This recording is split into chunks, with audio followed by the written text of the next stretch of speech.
1-800-294-0222. You'll receive the maximum tax deduction and we provide fast, free pickup. Call 1-800-294-0222. Donate your unwanted or unused car. Call 1-800-294-0222. This advertisement was paid for in partnership with Cars R Us and Find the Children. This is Bart and Carlin on ESPN New York. The Yankees, there should be no discussion about what the plan here should be. Just sitting and waiting on Aaron Judge, and I'm going to let his health dictate what I'm doing for the rest of the year. Nope. Take a lesson from the Knicks. They ended up in a position where you felt like in the playoffs, well, if we don't do it now, when are we going to do it? For the Yankees, it's right there for the taking. Bart Scott, Chris Carlin, weekdays at 10 a.m. on ESPN New York and streaming live on YouTube. Congratulations to the New York Knicks. They are the 2026 NBA champions. WHSQ and WCBS-FM HD2, New York. Don. I got to divorce my wife and have my kids bleed out because the Giant game's on. Otherwise, I'm not a real fan. Hahn. What kind of fan are you? Not a good one. And Rosenberg. The Peter haters who call, stupid. The Peter fans who call, very bright. This isn't North Dakota. This is New York. This is Don, Hahn, and Rosenberg. The best threesome I've ever heard. On ESPN New York and streaming live on YouTube. 3:01 of the big city. Don, Hahn, and Rosenberg on a gorgeous Friday, getting ready for the weekend. And boy, do we've got some news for you in case you're just joining us, in case you've been under a rock, in case maybe you were, I don't know, indisposed. LeBron James, Peter Rosenberg, is a Philadelphia 76er. 2-year contract. $4 million a year. LeBron James. To take his talents to Philly. Oh, man. I have to do it. I got to give my guy his flowers. The man who was really, really on it for Philadelphia to be the spot was none other than Donald Marco LaGreca. That's right. I now listen. I've always thought it would be like intriguing and interesting whenever you brought it up. I just didn't think it would happen. No, you said you didn't see it. You couldn't see it. Couldn't picture it. And you were right. I guess ultimately, if you believe what LeBron's statement was that he put up on Twitter, it was ultimately about winning. Yeah. And he thought this was the best opportunity for him to win. Now, I believe that winning is definitely a part of it. It certainly wasn't about money. If he wanted to just make the most money, he would have stayed in Los Angeles. So once he was taking his talents elsewhere, it was really about to win. And I also think about the story. That's why I thought Philadelphia was always intriguing to me, is because it's just a better story. Why do you think the Knicks Spurs got such amazing ratings? People were gravitating towards the fact that the Knicks were about to do something they hadn't done in 53 years. Why is one of the biggest baseball games ever watched in the last few decades Game 7 between the Cubs and the Indians? Because it was two teams who hadn't won in forever trying to win a World Series. People are attracted to things like that, and I think LeBron understands that. Miami, Cleveland, Golden State. Been there, done that for LeBron in Cleveland and Miami. And in Golden State, well, they've won a ton of titles. And the guys he'd be winning a title with, a.k.a. Curry, has also won a bunch of rings. Draymond Green's won a bunch of rings. But Philadelphia, this will be 44 years this year since Dr. J and the Sixers won a title way back in 1983 with Moses Malone. That's a story. Plus, it's a team that's close. If Embiid can stay healthy, this is a very, very dangerous team. Even if Embiid doesn't stay healthy, it's dangerous.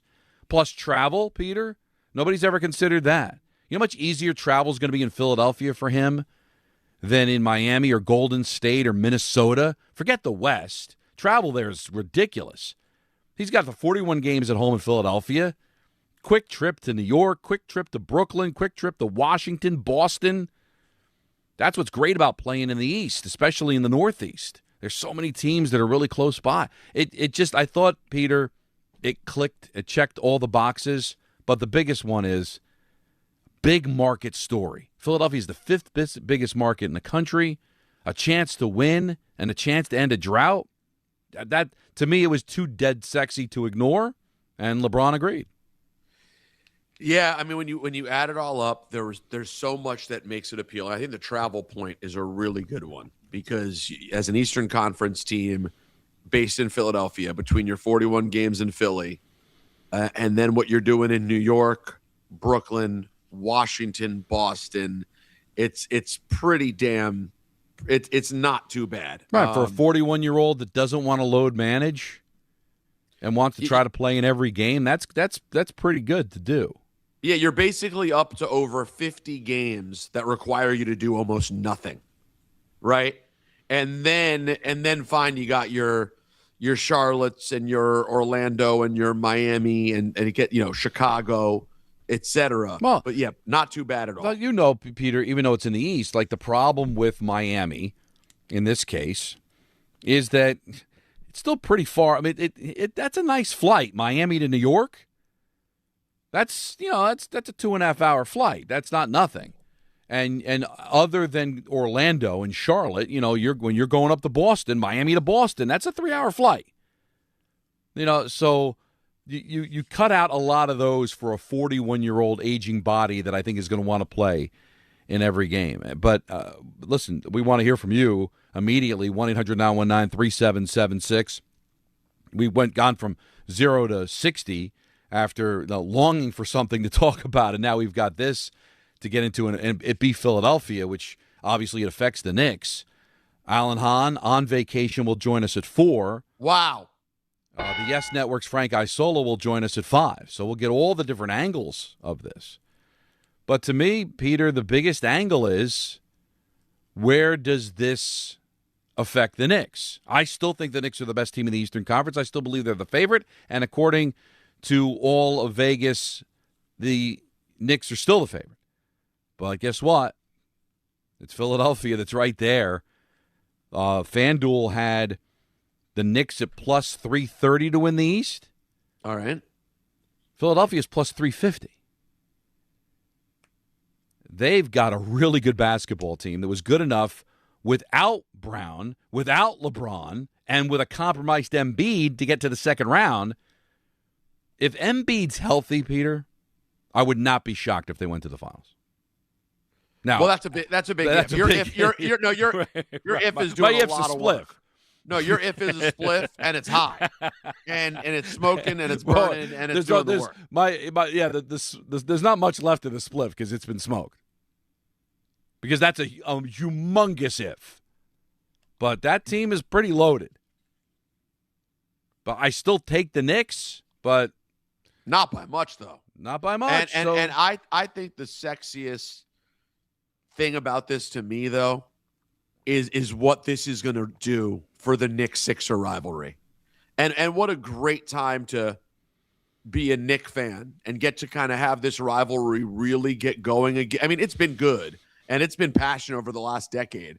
But you think about the history LeBron sort of has with messing with the Knicks fan base from the decision to the way he treats the Garden and how he kind of acts like it's home. And there's always this sort of flirting with the Knicks while never wanting to be here. And now he goes to an already loaded 76er team, fresh off the Knicks championship. Don, this could be a very sexy, fun rivalry to watch. And the other thing, too, like the Sixers are very much like the Knicks history. Right? They haven't gone as long without a championship, but it's only 10 years off. The last time the Sixers played in a conference final was in 2001 with Iverson. So it's been a quarter century of very little in Philadelphia. This rivalry has basically been dead up until a couple of years ago. Embiid gets into it with Julius Randle. That was a thing a little bit. But really, this is going to spark up the rivalry. I wouldn't be surprised if all 4 meetings are on national television this year with the Knicks. New York and Philadelphia has always been a thing, but it's been a long time since it's been a thing in the NBA. I would think that the league is salivating over this because it's the 5th biggest market in the country. They've got a rabid fan base there in Philadelphia that's kind of been dormant during this whole stupid process that they've been in. So it's. But let me ask you something something. Can I just ask you something just between me, you, and us girls? Sure. I've been thinking about the history with the Knicks and LeBron, and the Knicks fans and LeBron. And if LeBron is great, and if this team is dangerous, just how good a villain LeBron could be in the Garden.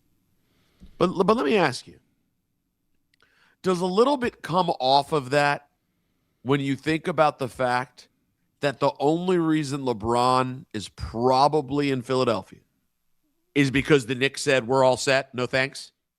Because let's be honest, if the answer, Don, was that he wanted to be on the East Coast and compete for a championship, that means the plan was probably the Knicks are not going to win this year. I'll finally do the New York thing. It'll be amazing. The Knicks won a championship, had no interest, and they pivoted to Philly.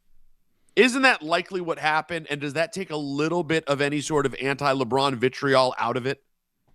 No, I think Knick fans enjoy kind of trolling him. And now that he's wearing a Sixer jersey, it becomes even easier to troll him. But do we know that for a fact, Peter, that the Knicks were out? Or was he out because they already had won, and that took the sexiness out of it? Because the reports were he wanted to go to the Knicks had they lost. Once the Knicks won, at least the perception was he was out because it became less sexy. So I don't know. Do we know the Knicks were out? Would the Knicks have been out if they lost? I don't know that. Well, what was the Brunson statement that made it sound like they were not interested? Rich Paul said they weren't interested. Oh, Rich Paul said it. Sorry.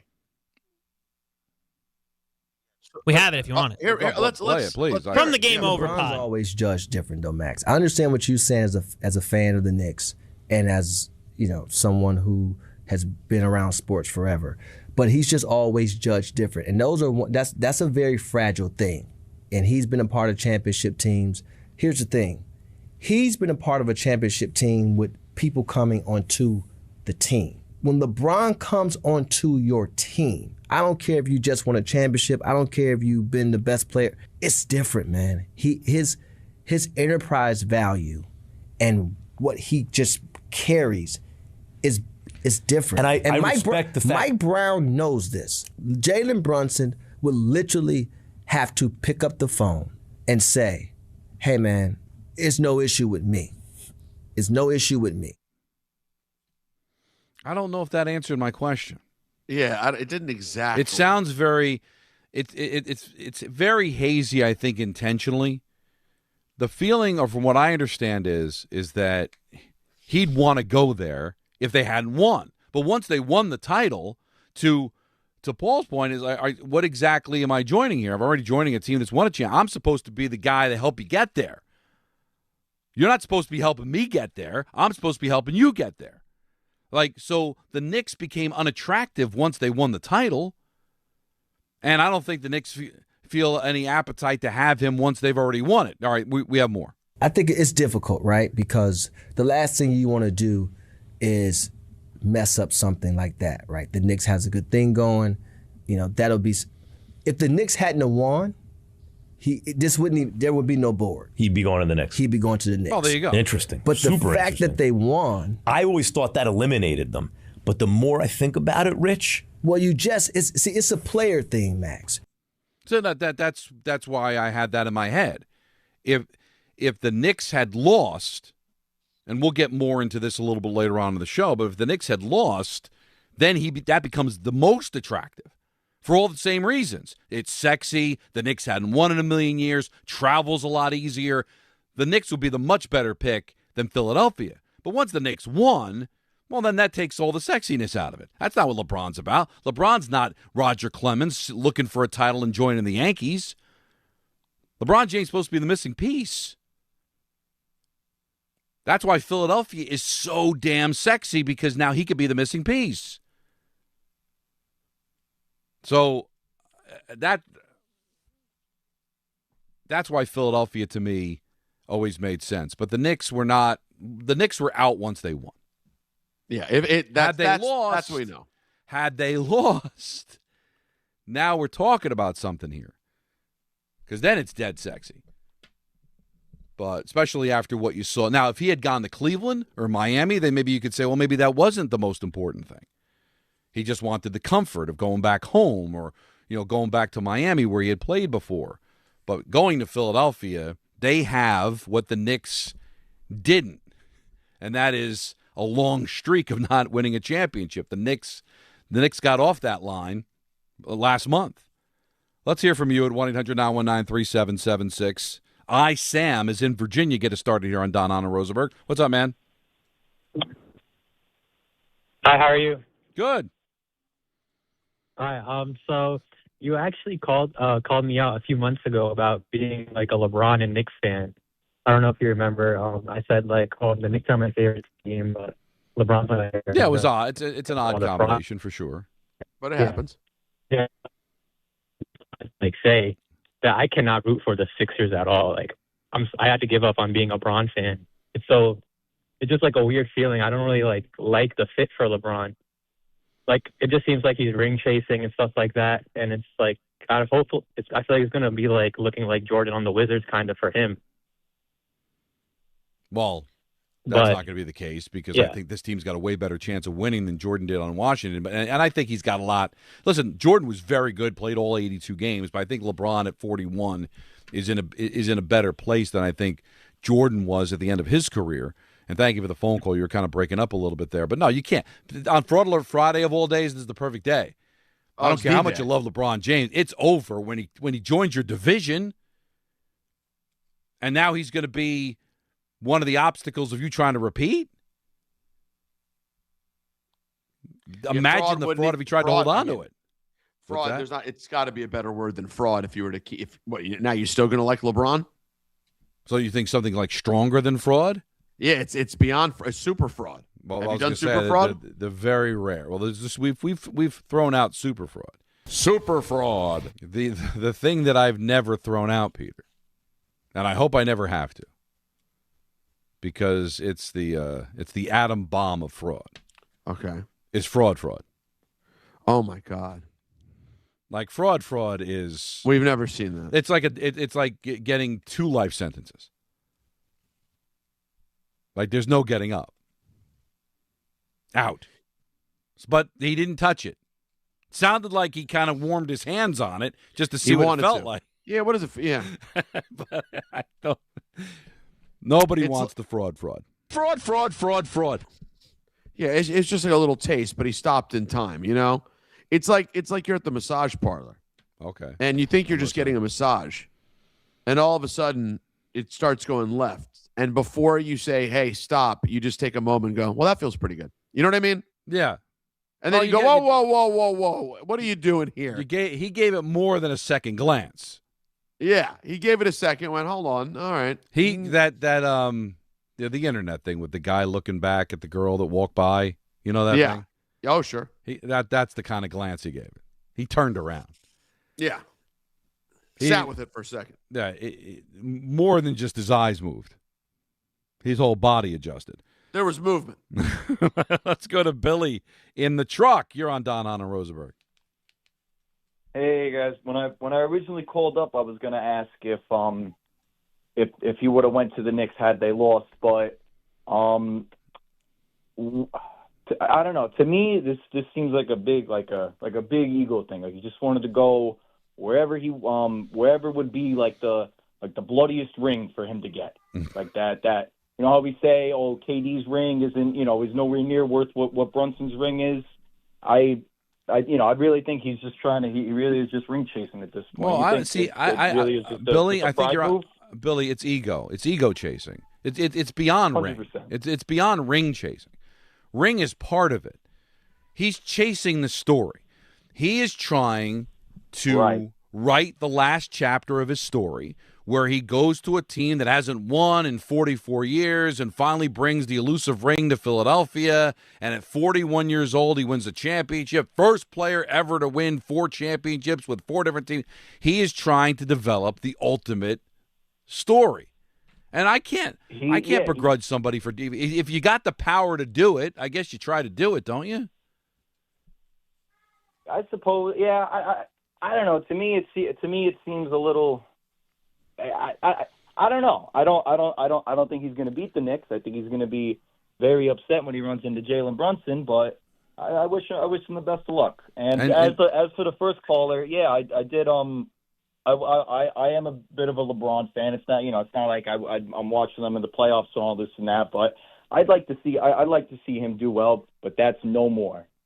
LeBozo is done. Oh, wow. LeBonzo, wow. LeBozo, LeBoo-boo. That's a nice about face that he gave. A fan of LeBron. Now he's LeBobo. LeBoo-boo. He's had enough. He has had enough. And the other thing, I'm going to mention it when we come back.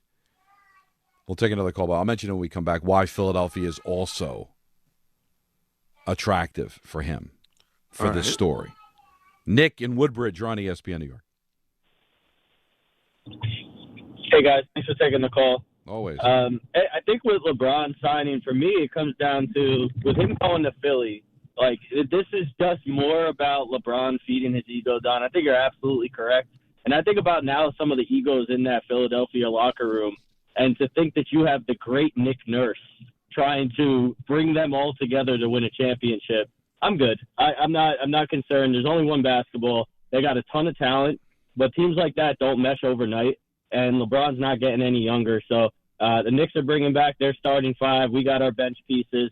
Regular season doesn't matter much anymore where you end up seeding. So if I'm Philly, just try to keep Embiid and LeBron somewhat healthy towards the end of the year. But all in all, I'm good, man. I'm not worried by this. I actually prefer he went there than Isn't it a nice feeling, Nick? So we'll be good. Isn't that a nice feeling? A big free agent signs someplace else, and you can sit there and go, I'm good. Don't have to worry. You don't have to worry you didn't get him. Yeah. You don't have to worry that somebody else got him because you're the defending champions. How good does that feel?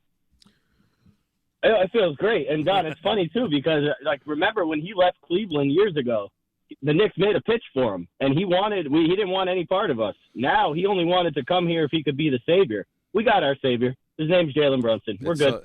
Isn't it so much sweeter, Peter, and thank you for the call, Nick, to just do it without him. Yeah, you would have taken it with him. Of course, you'd have no choice. You didn't have one. Oh, no. It's the best case scenario.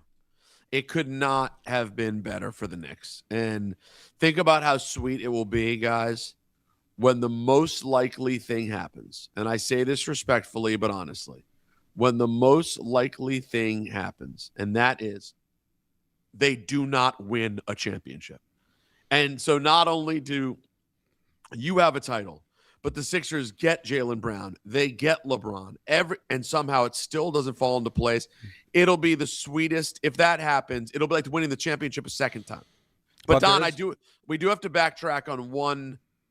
I think that me and at least Alan, maybe all three of us, have at least one mea culpa we have to make on the other side. Okay, so we got a double tease. Oh, yeah. So you got to hang in there. 4 o'clock, Alan Hahn from vacation, but it's too big a story for him to ignore.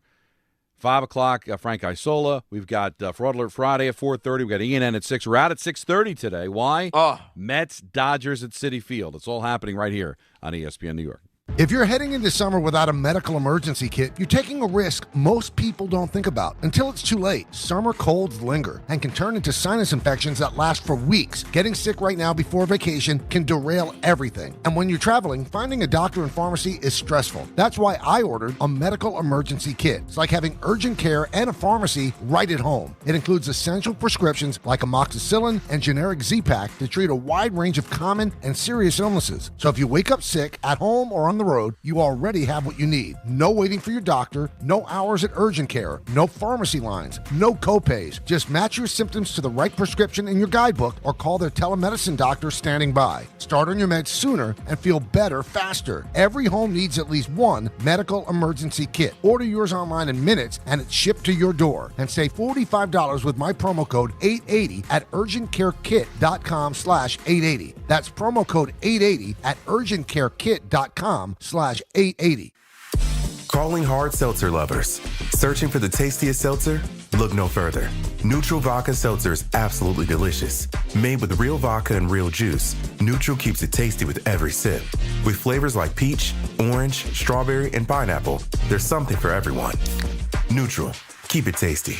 Enjoy responsibly. Copyright 2026 Anheuser-Busch. Neutral flavored vodka and carbonation. 4.5% alcohol by volume. St. Louis, Missouri. This is the Michael K. Show. You might all disagree with me on this. 7th game of the World Series. The Yankees have to win to be champions. Every single one of their starting pitching is available. I could choose between Garrett Cole, a former Cy Young Award winner. I could choose between Max Fried, Carlos Rodon, Will Warren, Ryan Weathers, or Cam Schlittler. There's one guy on the staff that's dominant and great, and that's Schlittler. The Michael K. Show, weekdays at 1 on ESPN New York and streaming live on YouTube. Presented by the Parisman Firm. Hey! My dad is bringing home the best birthday cake ever! It was my 5th birthday, and my dad was bringing home the cake. Should have been here a half hour ago. The cake never made it, and neither did my dad. 911, what's your emergency? That was the day a drunk driver killed my dad. Daddy? Impaired drivers take lives. Think. Sponsored by the New York State Governor's Traffic Safety Committee. Aired in cooperation with the New York State Broadcasters Association. Monkey Sports, built by players for players, is your one-stop shop for hockey, baseball, lacrosse, and more. Find top-name equipment and expert in-store services like sharpening, break-ins, and relacing. Shop in-store at Monkey Sports in Farmingdale or Woodbridge, or online for all the top brands.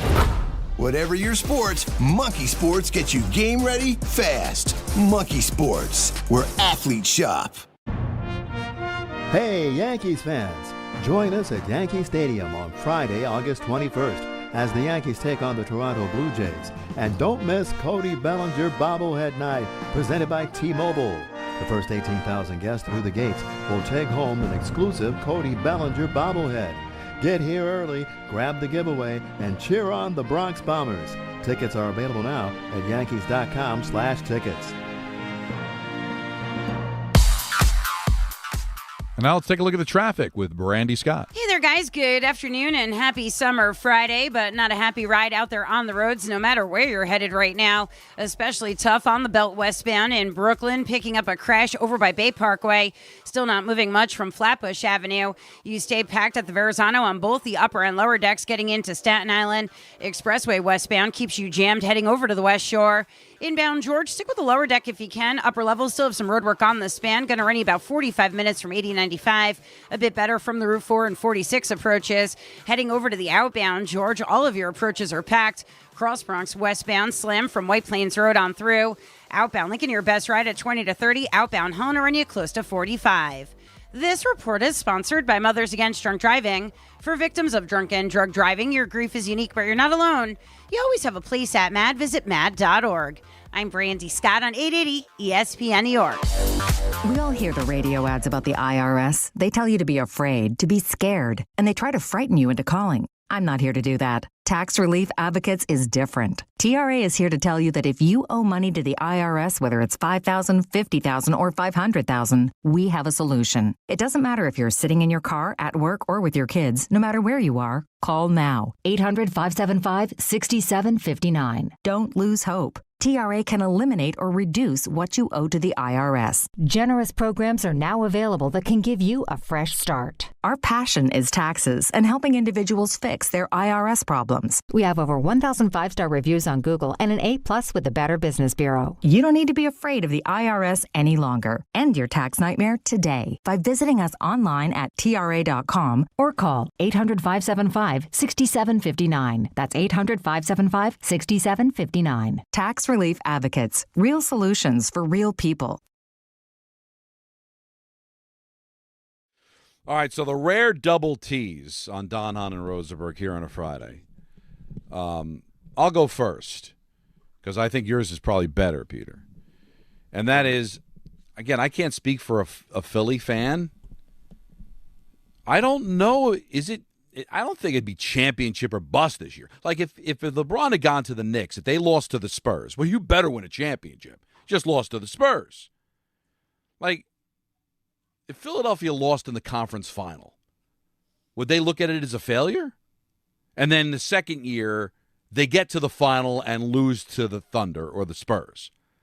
Like, would it look like a miserable 2 years in Philadelphia, or would it be, hey, LeBron, thanks, man. You took us to a conference final for the first time since, 2001. You took us to a final since that time when we had Allen Iverson. Thanks for making us relevant again. Appreciate it. Or is it going to be he miserable failure? Like I don't know. I'm not a Sixer fan, but that would hardly be a failure to me, looking at it realistically. Would you agree or disagree with that? No, I totally agree with that. Okay, I think the expectation would be that you're immediately competing, but you can't. If you've never done it before, Don, it can never be considered a complete failure if it doesn't happen the first time you try it. Right. And we don't know what we're getting from Embiid this year. They can't be sure of what they're going to get. Hey, listen, the first year, remember, LeBron didn't win his first year in Miami. Went to a final, but lost to Dallas. When Ray Bork went to Colorado, people forget it. He didn't win the first year in Colorado, and he won the second year. Like, sometimes it takes a bit. Now, if he goes out, gets bounced in the first round both years, or gets bounced in the first round next year and then retires, yeah, it's a miserable failure. But I don't know if it's as heavy lifting as it's championship or bust. But again, I'd have to talk to Andrew Gunling, a Sixer fan, what he's thinking, what they're thinking right now in Philadelphia. Are they fantasizing about their first championship since 1983? Are they just looking to be relevant again and, winning a couple of rounds in the playoffs? I don't know that. What was your tease, Peter? Because I think yours is more intriguing. Thank you very much. I said that I think we, at least me and Alan, but maybe all three of us, had a mea culpa today. And that is that we talked about how this whole thing has felt a little Aaron Rodgers-y and like everyone's over it. No one cares. The one that he chose, now everyone it's as huge as could be. This is a sports world stopping sort of moment for LeBron. We got to give it up. This is not Aaron Rodgers showing up in Pittsburgh. No, because he didn't show up in Pittsburgh. He showed up in Dallas, almost like in a way sexier place to me. I'll join with you guys. I'll stand by the fact that I don't think a lot of people cared, because I think a lot of people just thought he was going to go back to Cleveland. And if that had happened, we'd talk about it, we'd lead with it, and then we move on to Mets, Yankees, or whatever. Philadelphia changed that, but I don't think people had Philadelphia as the favorite yesterday. I felt like it was growing a little bit in recent days, but I don't think people had Philadelphia as the favorite or the second favorite. Felt like it was going to be Cleveland, Miami. I never bought any of the Western teams. Michael was talking about it earlier, like Minnesota. I never bought that. And Golden State, I guess there was the possibility of that, although you've been on that. He wasn't going to win there in Golden State. It might have been sexy, but he wasn't going to win. But the fact that it's Philadelphia, and listen, Cleveland would have impacted the Knicks as well. But, I don't know, Philadelphia just hits different. Yeah, there is something. Because it's almost in your backyard, right? It's almost adjacent to Brooklyn. He's so close. It's crazy, man. Like, Philly is so damn close. Yeah, super duper close. Yeah, if you're a big LeBron fan, James, who lives in New York, easy to go to a handful of games this season. Not a problem at all. You'll get a better price than you get at the Garden, at least. And again, like I said, from a rivalry standpoint, just incredibly intriguing. And also, you talk about what it is for the Knicks-Sixers rivalry. I mean, man, Celtics-Sixers games next year must watch.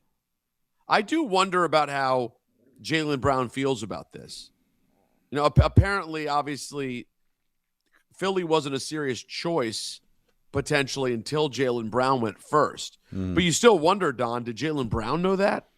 Would he have been excited to go somewhere and then have a bigger story come walk in the door a month later? Now, that's what's interesting. All these players talk, right? So, obviously, Jaylen Brown wasn't thinking LeBron James when he got traded there. But could LeBron have called him, like right after the deal, and said, "You know what? Would you mind if I came play for you?" I would think that he was probably on board with it, right? It's LeBron, and plus he's going to be there a lot longer than LeBron's going to be there. Right. True. No question. So, again, I don't think Philadelphia does it if they think that it would be an issue with the players. I mean, there was even talk that like nobody really likes Embiid, right? Jaylen Brown had some things to say about him before he got traded there. I guess LeBron's not the biggest fan either, but everybody's going to have to kind of get along when it's LeBron James, right? Yeah, you make it work. Oh, you try to make it work. Let's get back to the phones, and let's go to Aidi. He is in Spring Valley. You're on ESPN New York. Did I get the name right? No, you butchered it, but it's okay. Well, first, what I is like it? to say You deserve to have your name said correctly. What is it? No, it's Haiti, like the country, Haiti. Okay. Yeah. So first off, I'd like to say, You miss every shot Peter, you don't take. you're amazing. Nick, there you go. Peter, you're amazing. We love you out here. Thank you, man. But I like to say, I'm a Laker fan. I'm a diehard Laker fan, King Kobe fan, and I'm happy for LeBron. I think this is good for LeBron. I think it's good for Philly. I think it's good for the East Coast. I think it's great for NBA. The game's gonna be amazing to watch. Like Rosenberg said, the ticket price is gonna be way better than going to the Knicks games. So I think it's really good for overall. And people hating on LeBron as usual. The guy's, he's averaging 20 points, 7 assists, and 6 rebounds at the age of 41. Come on. How can you hate on that? Him going there is great. I like it. I think it's great for the NBA, great overall. That's what I got to say. I think this is a home run for the NBA. Because, the other thing it does, too, is let's say he went to Minnesota or Golden State or just retired, Peter. The East from not in New York because it's the Knicks, but like everybody else, like, all right, the Knicks are the favorite. There's Boston takes a step back. Nobody believes in Detroit. Cleveland never wins anything without LeBron James. The East all of a sudden became exciting because now there's a team that I think can compete with the Knicks. Knicks fans don't care. They want to run away with the whole thing. But from an NBA standpoint, they've now made the Eastern Conference interesting. Oh, I mean, the Eastern Conference is dead sexy this year now. And like you just said now the Knicks-Sixer rivalry off the charts. Celtics-Sixer rivalry off the charts. Everywhere LeBron goes now, because it could be his last season, all those Eastern cities are going to get a chance to see him. Hey, I was even thinking, like, if I got a Devil game in Philadelphia, I usually just leave the day of because it's so close to my house. But, like, if the Sixers are playing the night before, I might go down early. Well, I'm not above seeing LeBron James play live. I really do wonder how Andrew Gunling is doing today. We should check in with him. Should we check? You should. He doesn't, I could die in front of him. He would just step over me. But I think he would respond to a text from you. I think I'd want to know because I'm guessing like how Sixer. He's the biggest Sixer fan I know. His family had season tickets. I mean, if you're like a young dad, like Andrew Gunling, and I have other friends in this category too. You've made your kids Sixer fans. Now you get to tell your kid, hey, guess what? The Sixers have LeBron James. Hey, my son's not a big NBA fan, and my daughter's not a sports fan. But, like, you think if I talked to 30-year-old Marco one day and I said to him, there was a time where I was thinking of maybe taking you down to Philadelphia to see LeBron James play, but I figured you wouldn't be interested, he'd probably take a swing at me. Right. Right? That's right. Like, I got to see Jordan play. I got to see LeBron play. It's cool, right, to just say that. First game my dad ever took me to, I saw Hank Aaron. I was young, but at least I could say I saw Hank Aaron. You don't think that my kids might be like, I got to see LeBron James play? I got to tell you, that's a pretty good flex. I got to see Hank Aaron play. It's a good flex. Well, that's why I remember it. Like I was 4, but you don't forget that. That's like one of my earliest memories. And my dad made sure he pointed out that's Hank Aaron. And I didn't know who Hank Aaron was at 4, but as I got older, I understood who he was. And I did get a chance, because he was done in 77, so I was 9. So he was a Brewer at the end. So like I'd see him maybe play the Yankees every once in a while. So I was old enough to kind of understand who he was. But that you're not going to forget that. Like maybe I'll do that. Maybe you should do that with Maya.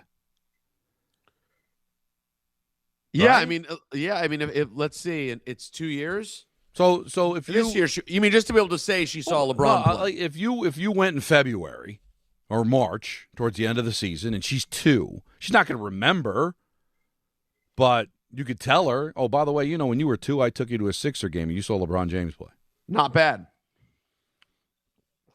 Right? Now, she might grow up to not even care, but if she became like a big NBA fan for some reason, like that really loved it, right? Like Tessa loves the Lakers, and she became a fan of whoever. But still, you just say, oh, by the way, Maya, when you were 2, you saw LeBron James play. You got to have that in your stash. It's pretty cool. She'd run to school the next day and tell all of her friends. That would be fun. You'd be Father of the Year. And imagine if you had a kid right now, if the people like John Winthrop brought how old is John's oldest? 18, 17, 16. All right, so not an option. But if your oldest was 22 and you could have taken them to see Jordan at the end, pretty cool thing to have. Yeah. Even if they didn't remember it specifically, that's still you show them the ticket or you take a picture at the arena. Maybe like a hostage thing, have them take a picture in front of the arena with the newspaper of the date. Right. Just to prove you were there. You can't get a picture with LeBron, but we could at least prove to you that you were in the building the day that he played. Let's go to Kurt in New Jersey. You're on ESPN New York. What's up, guys? How are you? Happy Good. Friday. I want to make a couple of points, and then I just want to listen to you. But I want to speak for all of Knicks fans. You know how nervous I was today as a Knicks fan? I went with my beautiful wife down at the Tiki Bar, the Martell's, couple of Philly cheesesteaks, had a couple of beers, sat back and said, you know what, Jen? It's beautiful being NBA champs. Guys, we just went 16-3.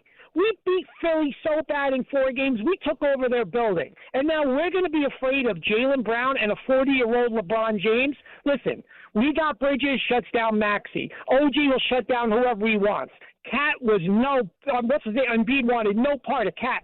We're only going to get better. And, guys, here's the best thing. You know what we have that they will never have? We have number 11. When that game is on the line, we got the Mariano Rivera. We got the John Elway. Ball game. Ball, set, match. It's over. You know what? Bring it on, LeBron. Boys, have a good weekend. We're going back to back, baby. Kurt, you know what? Back to back. You can say that. You're the defending champions. But they will be a thing. Not saying you're not going to beat them, but they will be a thing. It's hard to repeat in the NBA now. 8 straight years we haven't had a repeat champion. And you swept a Sixer team that didn't have Brown or LeBron James or a healthy Embiid. The only thing you can count on is probably not having a healthy Embiid again. But if for some reason the stars align, Peter, and Embiid is healthy with Brown and LeBron, the Sixers are a problem. I'm not saying incurable, but it's a problem. Just is. Not saying you can't handle it, but it will be interesting. They will be much better than the team that you easily swept last year. And as far as the Knicks being better, that's debatable, right? You lost Mitchell Robinson. That's not nothing. And it's really difficult to repeat. So I love where Kurt's head's at because that's you get to be that when your team wins. But I can't be as confident as him. Can you? No, that was over the top. That wasn't reasonable. But good for him. Listen, God Martell's, bless. 2 cheesesteaks. I think he had more than a couple, but that's all right. It's Friday. No, God bless. Enjoy it. God bless. Me bless. Me bless, if you will. But like I that's the attitude you're supposed to have. But they are going to be a tough out. If you even get half an Embiid, it's going to be a tough out. That team was already great when they got Jaylen Brown, folks. Yeah. LeBron's another piece. Remember, this is not the piece. He's another thing. No, you're right. He's 41. But he's still a top 20, 25 player in the league that they just added, who's a closer. So certainly something to keep an eye on. I'm not telling you to be worried about it, but I wouldn't discount them out of hand either.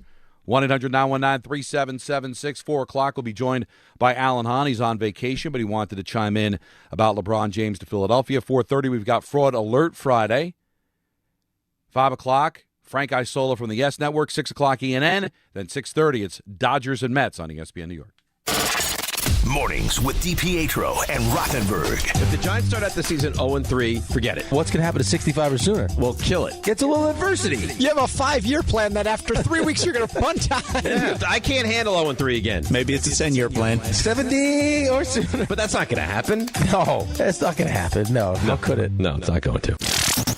DiPietro and Rosenberg, morning 6 to 10 on ESPN New York and streaming live on YouTube. D'Agostino, Law, Bite Back. This is John D'Agostino from D'Agostino & Associates, and I know how a serious accident can change your life just like that. I'm Jenna D'Agostino, and I understand that with pain comes medical bills and time out of work. Let us get you justice. This is John Ryan, the closer. For over 35 years, our family has been getting accident victims every dollar they deserve. I started this firm for the injured so they can bite back against the insurance companies. Our legacy is to get you justice. Bite back. To get you paid. Bite back. At D'Agostino & Associates, bite back means fight back. When you're hurt and they blame you, we bite back and get you every dollar you deserve. We have offices throughout New York and New Jersey, so call us first at 1-800-BITE-BACK. That's 1-800-248-3222. 1-800-248-3222. I've been there, and I'll be there for you. When care matters most, experience matters more. The Allure Group is redefining rehabilitation and long-term care across New York with 6 convenient locations. Their expert clinicians create personalized care plans to help you recover, rebuild, and get back to what matters most. From short-term rehab to long-term care, Allure is committed to comfort, dignity, and results. To learn more, visit allurecare.com. The Allure Group, where care meets compassion. Harry Douglas here to help you ignite your taste buds with Firework Freeze 5-Hour Energy Shots. Juicy cherry, citrus lime, and blue raspberry. It's that iconic freezer pop flavor, but with none of that guilty sugar aftermath. The perfect summer kick. It's delicious, portable, zero sugar energy shot bursting with flavor. Bring on the summer with Firework Freeze 5-Hour Energy Shots, available online at 5hourenergy.com and on Amazon. My name is Whitney Allen, and I'm a widow. My husband, Ryan, died. We never thought we'd ever have to use life insurance, but the unexpected happened. With Ethos, signing up was fast and 100% online. You can get a quote in seconds, apply in minutes, and get same-day coverage. No medical exams, and you can get up to $3 million worth of coverage. I'm grateful we were prepared. Get your free quote at ethos.com/play. That's ethos.com/play. Paid spokesperson. Time spent on application may vary. Online health questions required. This is Bart and Carlin on ESPN New York. The Yankees, there should be no discussion about what the plan here should be. Just sitting and waiting on Aaron Judge, and I'm going to let his health dictate what I'm doing for the rest of the year. Nope. Take a lesson from the Knicks. They ended up in a position where you felt like in the playoffs, well, if we don't do it now, when are we going to do it? For the Yankees, it's right there for the taking. Bart Scott, Chris Carlin, weekdays at 10 a.m. on ESPN New York and streaming live on YouTube. I'm David Ortiz. When I lost my mom, she was only 46, and I lost my dad to cancer. It was the worst pain I ever felt. It made me think, what will happen with the people I love when my time is up? That's why I have life insurance. Ethos makes it easy. It's all online, take about 10 minutes, and you can get up to $3 million in coverage. Get your free quote at ethos.com/game. That's ethos.com/game. Paid testimonial. Time spent on application may vary. Online health questions required. Less than 4 in 10 kids aged 6 through 12 are playing sports regularly. 4 in 10 kids? Let it sink in. Just 4 in 10 kids. ESPN is building a nationwide coalition powered by Disney called Take Back Sports, with the purpose of training more coaches, expanding access, and creating community-driven sports programming that puts kids and fun first. We're working on that story. We hope you'll join us. Visit takebacksports.org to learn more. Congratulations, New York. The Knicks did it. Through battle after battle, they dominated to become this year's NBA champions. Day in and day out, the hard work paid off, and you were there every step of the way. Enjoy the crown. Own it, because this year is your year. A part of your legacy that will never be forgotten. So celebrate this moment, show your pride, and shop the largest selection of official NBA gear at NBAstore.com. A Fanatics experience. New York Red Bulls take on Orlando City SC on Saturday, August 1st at Sports Illustrated Stadium with kickoff set for 7:30. Celebrate Hometown Heroes Night with Red Bull New York and be among the first 10,000 fans for an exclusive beach towel giveaway. For your chance to win a family 4-pack of tickets, enter now at ESPNNewYork.com or through the ESPN New York app. Don't miss Julian Hall and Antoine Griezmann when the Red Bulls host Orlando City SC Saturday, August 1st. Secure your seats at NewYorkRedBulls.com. That's at NewYorkRedBulls.com. Don Hahn and Rosenberg. Alan Hahn's on vacation, but he's going to join us at 4 to talk about the LeBron James situation. Let's get back to the busy phones and talk to Jesus in Babylon. You're on Don Hahn and Rosenberg. Hey, guys, you can hear me? Oh, easily. All right, cool. Listen, Don, I'm glad you brought up before you guys went to commercials about the greats, and you were lucky enough to see some of the greats.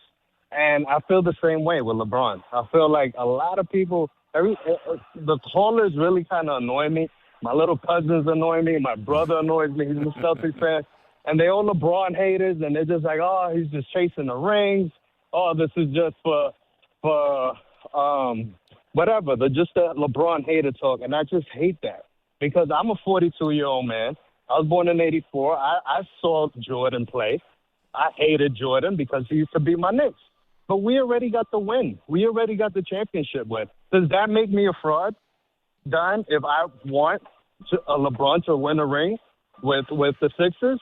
I don't know. You tell me because I want to see him win. Because it would come at the expense of the Knicks. Wait. Right. The Knicks are the favorites to win the East. So if LeBron wins, that means he might have beat the Knicks. You can't root against the Knicks. That would make you a fraud. Listen, then I'm a fraud then because I thought we got the chip already. I'll be great. Honestly, I'm a realistic. We got a lot of luck on our side. We are great. We are a great team. But if you're telling me, I know about basketball. My favorite. Hilarious. My favorite sport is basketball. And I know about it, and I know that there's no way the Knicks are going to beat LeBron if they're healthy. So I'd rather see the chip. So ring it again. I'm a fraud. Love you guys. As long as you own it, man, that's cool. I mean, it's all right to be a fraud when you own it. You own it, Jesus, and thank you for the phone call and have a great weekend, but you're a fraud. Love you, but that it's one thing if you're like, well, if the Knicks aren't going to win, let's have LeBron win. But he's saying he's going to root for them. He's rooting for the Sixers to win a title so that LeBron can get another chip because he loves LeBron, he loves greatness, and the Knicks already have a championship. No. Fraud. No. But he owned it, Peter. He didn't fight it. Yeah, I mean, it's cute, but it's mega fraud. I never. What, do you have monster fraud? No, I haven't. No, I do not have monster fraud. Monster fraud. But Peter, I've liked other athletes. How do you not appreciate Wayne Gretzky if you're a hockey fan? Or, I love Nolan Ryan because I don't remember him as a Met. He was gone, when I was a kid. But I loved Nolan Ryan. You could have players that you love and appreciate that don't play for your team. But when you start rooting for them ahead of your team, that's a problem. And that's never come close, Peter, ever. As much as I loved Lawrence Taylor, I never had to root against him because he was always a Giant. But if for some reason at the end of his career he went and became an Eagle, as much as I love Lawrence Taylor, do you think I'm rooting for the Eagles to win a Super Bowl? No. So I can't even wrap my mind around loving another athlete ahead of my own team. Can't even fathom it, can you? Unless you're a fraud. So if you're a fraud fan of the team, it's like me in the way you see me in the Celtics. If I've been like, oh, man, the Celtics have won enough, I'd like to see the Knicks win. Fraud. And since when's one enough?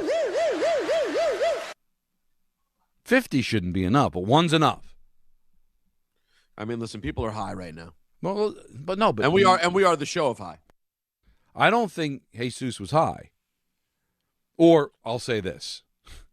It didn't affect his judgment on this. He might have been high anyway. I don't know. Because again, but I mean, a lot of Knicks fans are just currently high. You know what I mean? They are on life. But this guy, I guess there are people that love teams, but they also love players more. And you know what? I know there's always the debate about who's better, LeBron James or Michael Jordan, and that's a debate you can't win. There's a younger generation that's going to say LeBron, an older generation is going to say Jordan. It's a great debate. It's fun. That's what sports is about. But do you really think, like, this idea that if he wins a title in Philadelphia, they could be better? The resume is complete to me. Now, for him, he might want to end the story on a high note, and maybe for some, a fourth title with a fourth team might mean something. That might be a drop mic in an argument with Michael Jordan. But, like, I'm sorry, LeBron James is going to be fine no matter what happens, okay? He's going to be one of the greatest basketball players of all time, and I don't think anything he could do moving forward is going to convince the Jordan crowd that he's better. So let him do what he wants to do. But as far as, like, padding the stats, if you will, I think he's good. He's going to be fun. I think his legacy is intact. Let's go to Flavio in Hawthorne. You're on ESPN New York. What's up, buddy? Hey, fellas. Timing could not have been better. I get in the car and I hear you guys talking about whether or not you should take your kids to see LeBron play, and it was 10 minutes after I spoke to my son, who's 36, and he said, "Hey, I just heard that LeBron James went to the 76ers. I'm not a fan. I don't follow the NBA, but I may go to one of these games."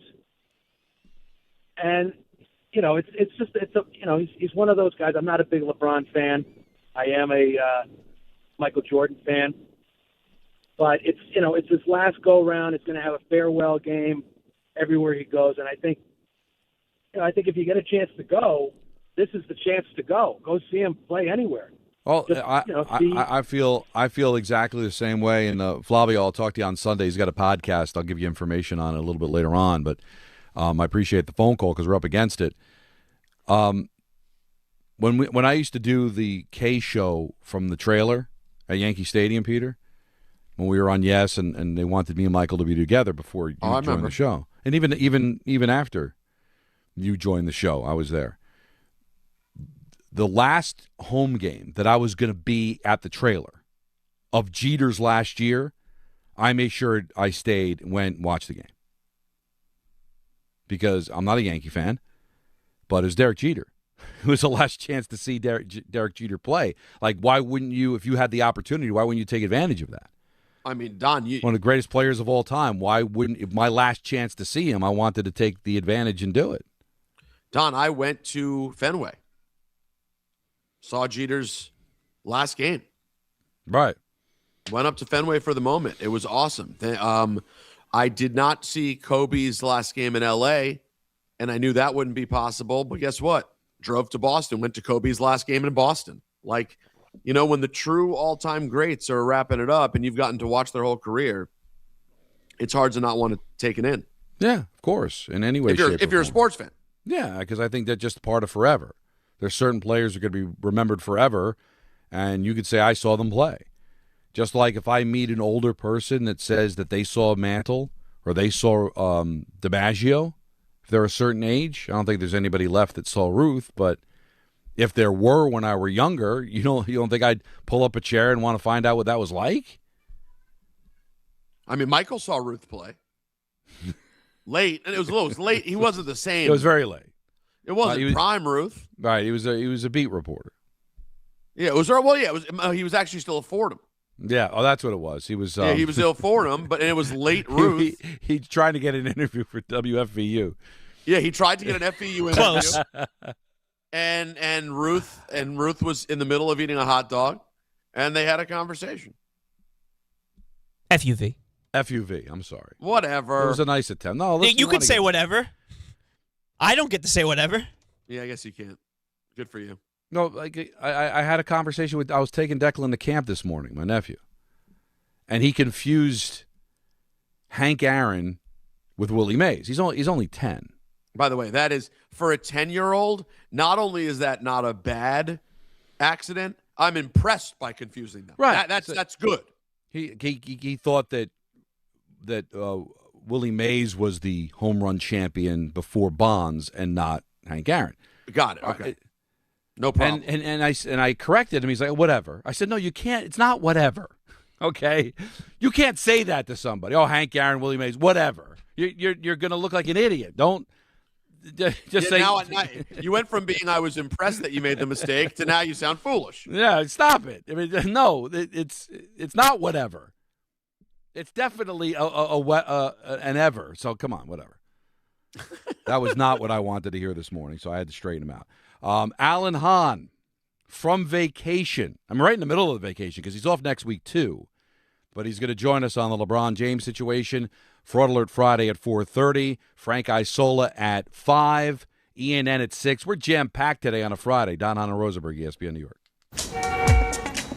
There are a million reasons to love New York. Making your budget stretch isn't one of them. According to an independent study, Amazon prices average 14% lower than other retailers. Get food, fashion, furniture, and more shipped straight to your building. That's how Prime members have saved over $2 billion on grocery and household items. Learn more at aboutamazon.com. Miller time. People think it just happens, but that's not true. You know what you gotta do? You gotta go say hello with some beers. Make the plans. Forget the couch. Go to that thing. Play the game. See him in person. Talk to that stranger. Live a little. Small acts of rebellion that bring us together. Because legendary moments start with a light. It's Miller time.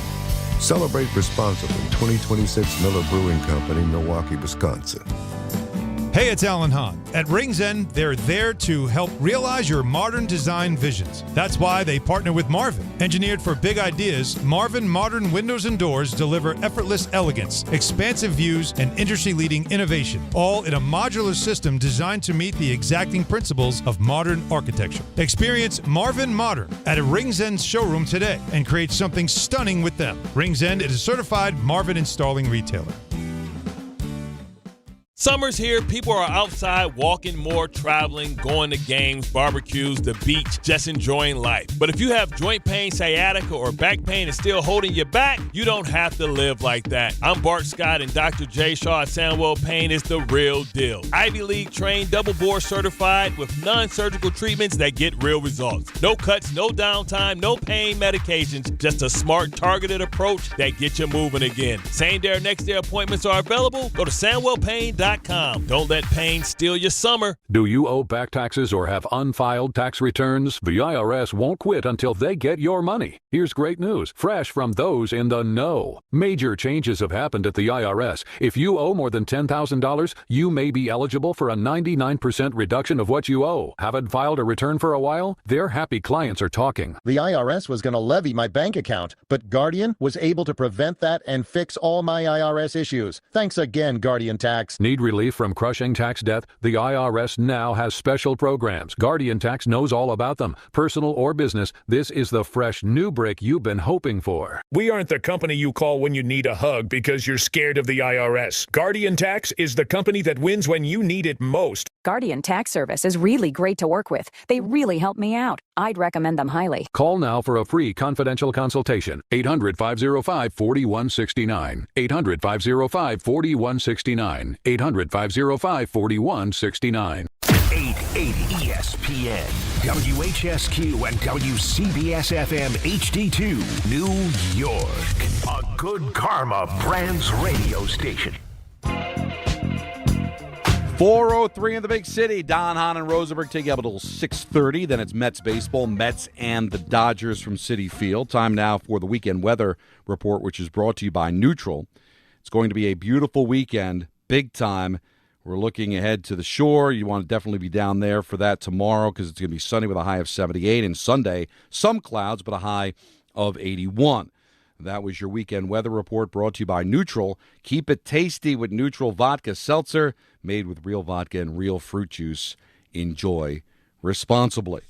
Alan Hahn's been on vacation, but when you get a basketball story as significant as LeBron James going to Philadelphia, you know damn well he's going to want to be a part of it, and he joins us from the road. Welcome to Don Hahn and Rosenberg. You're familiar with our work.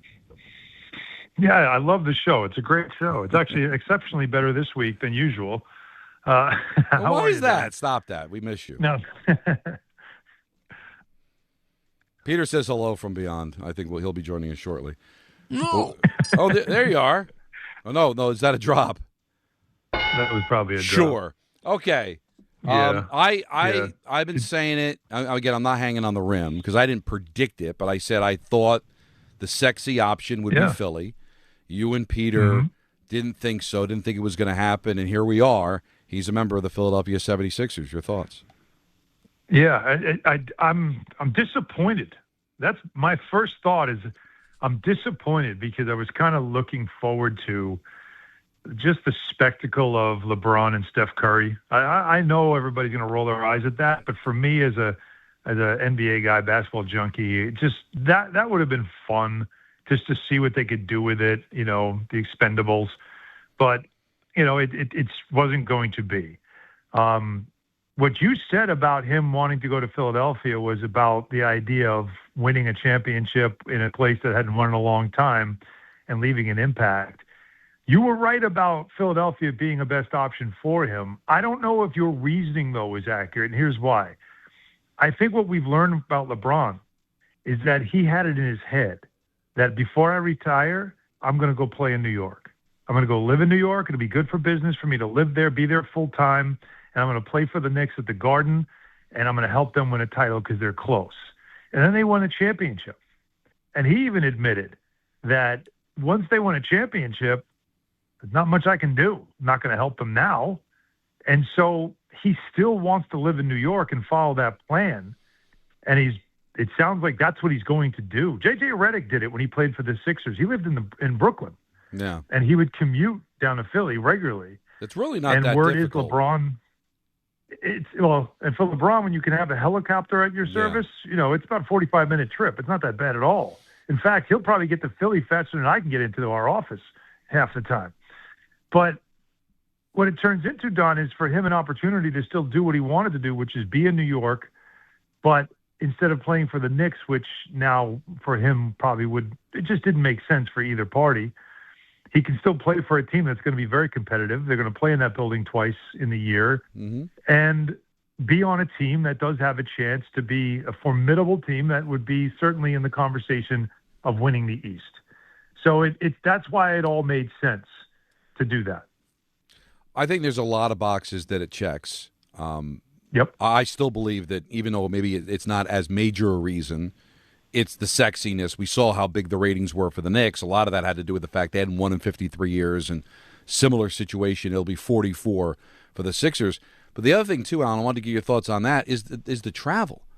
Like, even down in Miami, great point. You've got a lot of flights. Even though you stay in the East, you got 2 games at the Garden, 2 games in Brooklyn, Washington, Boston, still a stone's throw away. For a 41-year-old body who's trying to squeeze a second year out of this contract, the travel is going to be very good in Philadelphia. That's a great, I didn't even think about that. That's a great point. When you consider, New York, Boston, Washington, Brooklyn, these are close proximity type flights. You're in and out. And LA, that's the thing about the West is definitely the more competitive side, and you get, the better teams and you get the better weather. The travel in the West sucks because of all the different places that you have to travel to. You're going, especially if you're in LA, Minnesota, Portland, think about Memphis, think about New Orleans. You're playing these places twice in a year on the road sometimes. And so it does wear on you. And when you're an older guy like him, the ease of travel is the most important thing. And so, that's another reason why it definitely checked the box. And another reason why I think for him, I do strongly believe, and I know Rich Paul has actually hinted to this, and I know people that have told me this, that all along LeBron's belief was, if I'm going to keep playing, I'm going to go do the New York thing that everybody, has been asking me to do for years. I'm going to go do it because that team's close. And he has Leon Rose. He has a respect for Jalen Brunson. Obviously, Mike Brown. So when you put all those, all that together, if the Knicks had lost at any point in this run on a championship, I strongly believe LeBron James would be a Knick. But because the Knicks ended up winning the championship without him, all right, that option was gone. And he first thought, no, I guess I'll retire, but he didn't want to. And that's why he's decided to make this move. And it's really making the East. I mean, look at it, Donnie. I mean, Boston looks different. Philly looks dramatically different. Miami looks dramatically different. Let's not forget that Indiana is now going to be healthy. And the last time we saw them, they were in the NBA Finals. So the East suddenly has like an appeal to it when it comes to teams that have star power and talent. And this should be a hell of a season when it comes to Eastern Conference. Do you think, Alan, that because the Knicks essentially didn't need LeBron and because them winning the championship kind of made it null and void, there maybe will be less vitriol? Because my initial feeling was, oh my God, can you imagine these, if there are playoff games in the Garden, the way this crowd's going to hate LeBron? But is any of the heat removed because people know LeBron actually wanted to come to the Knicks this time around? Hello, Peter, and happy birthday.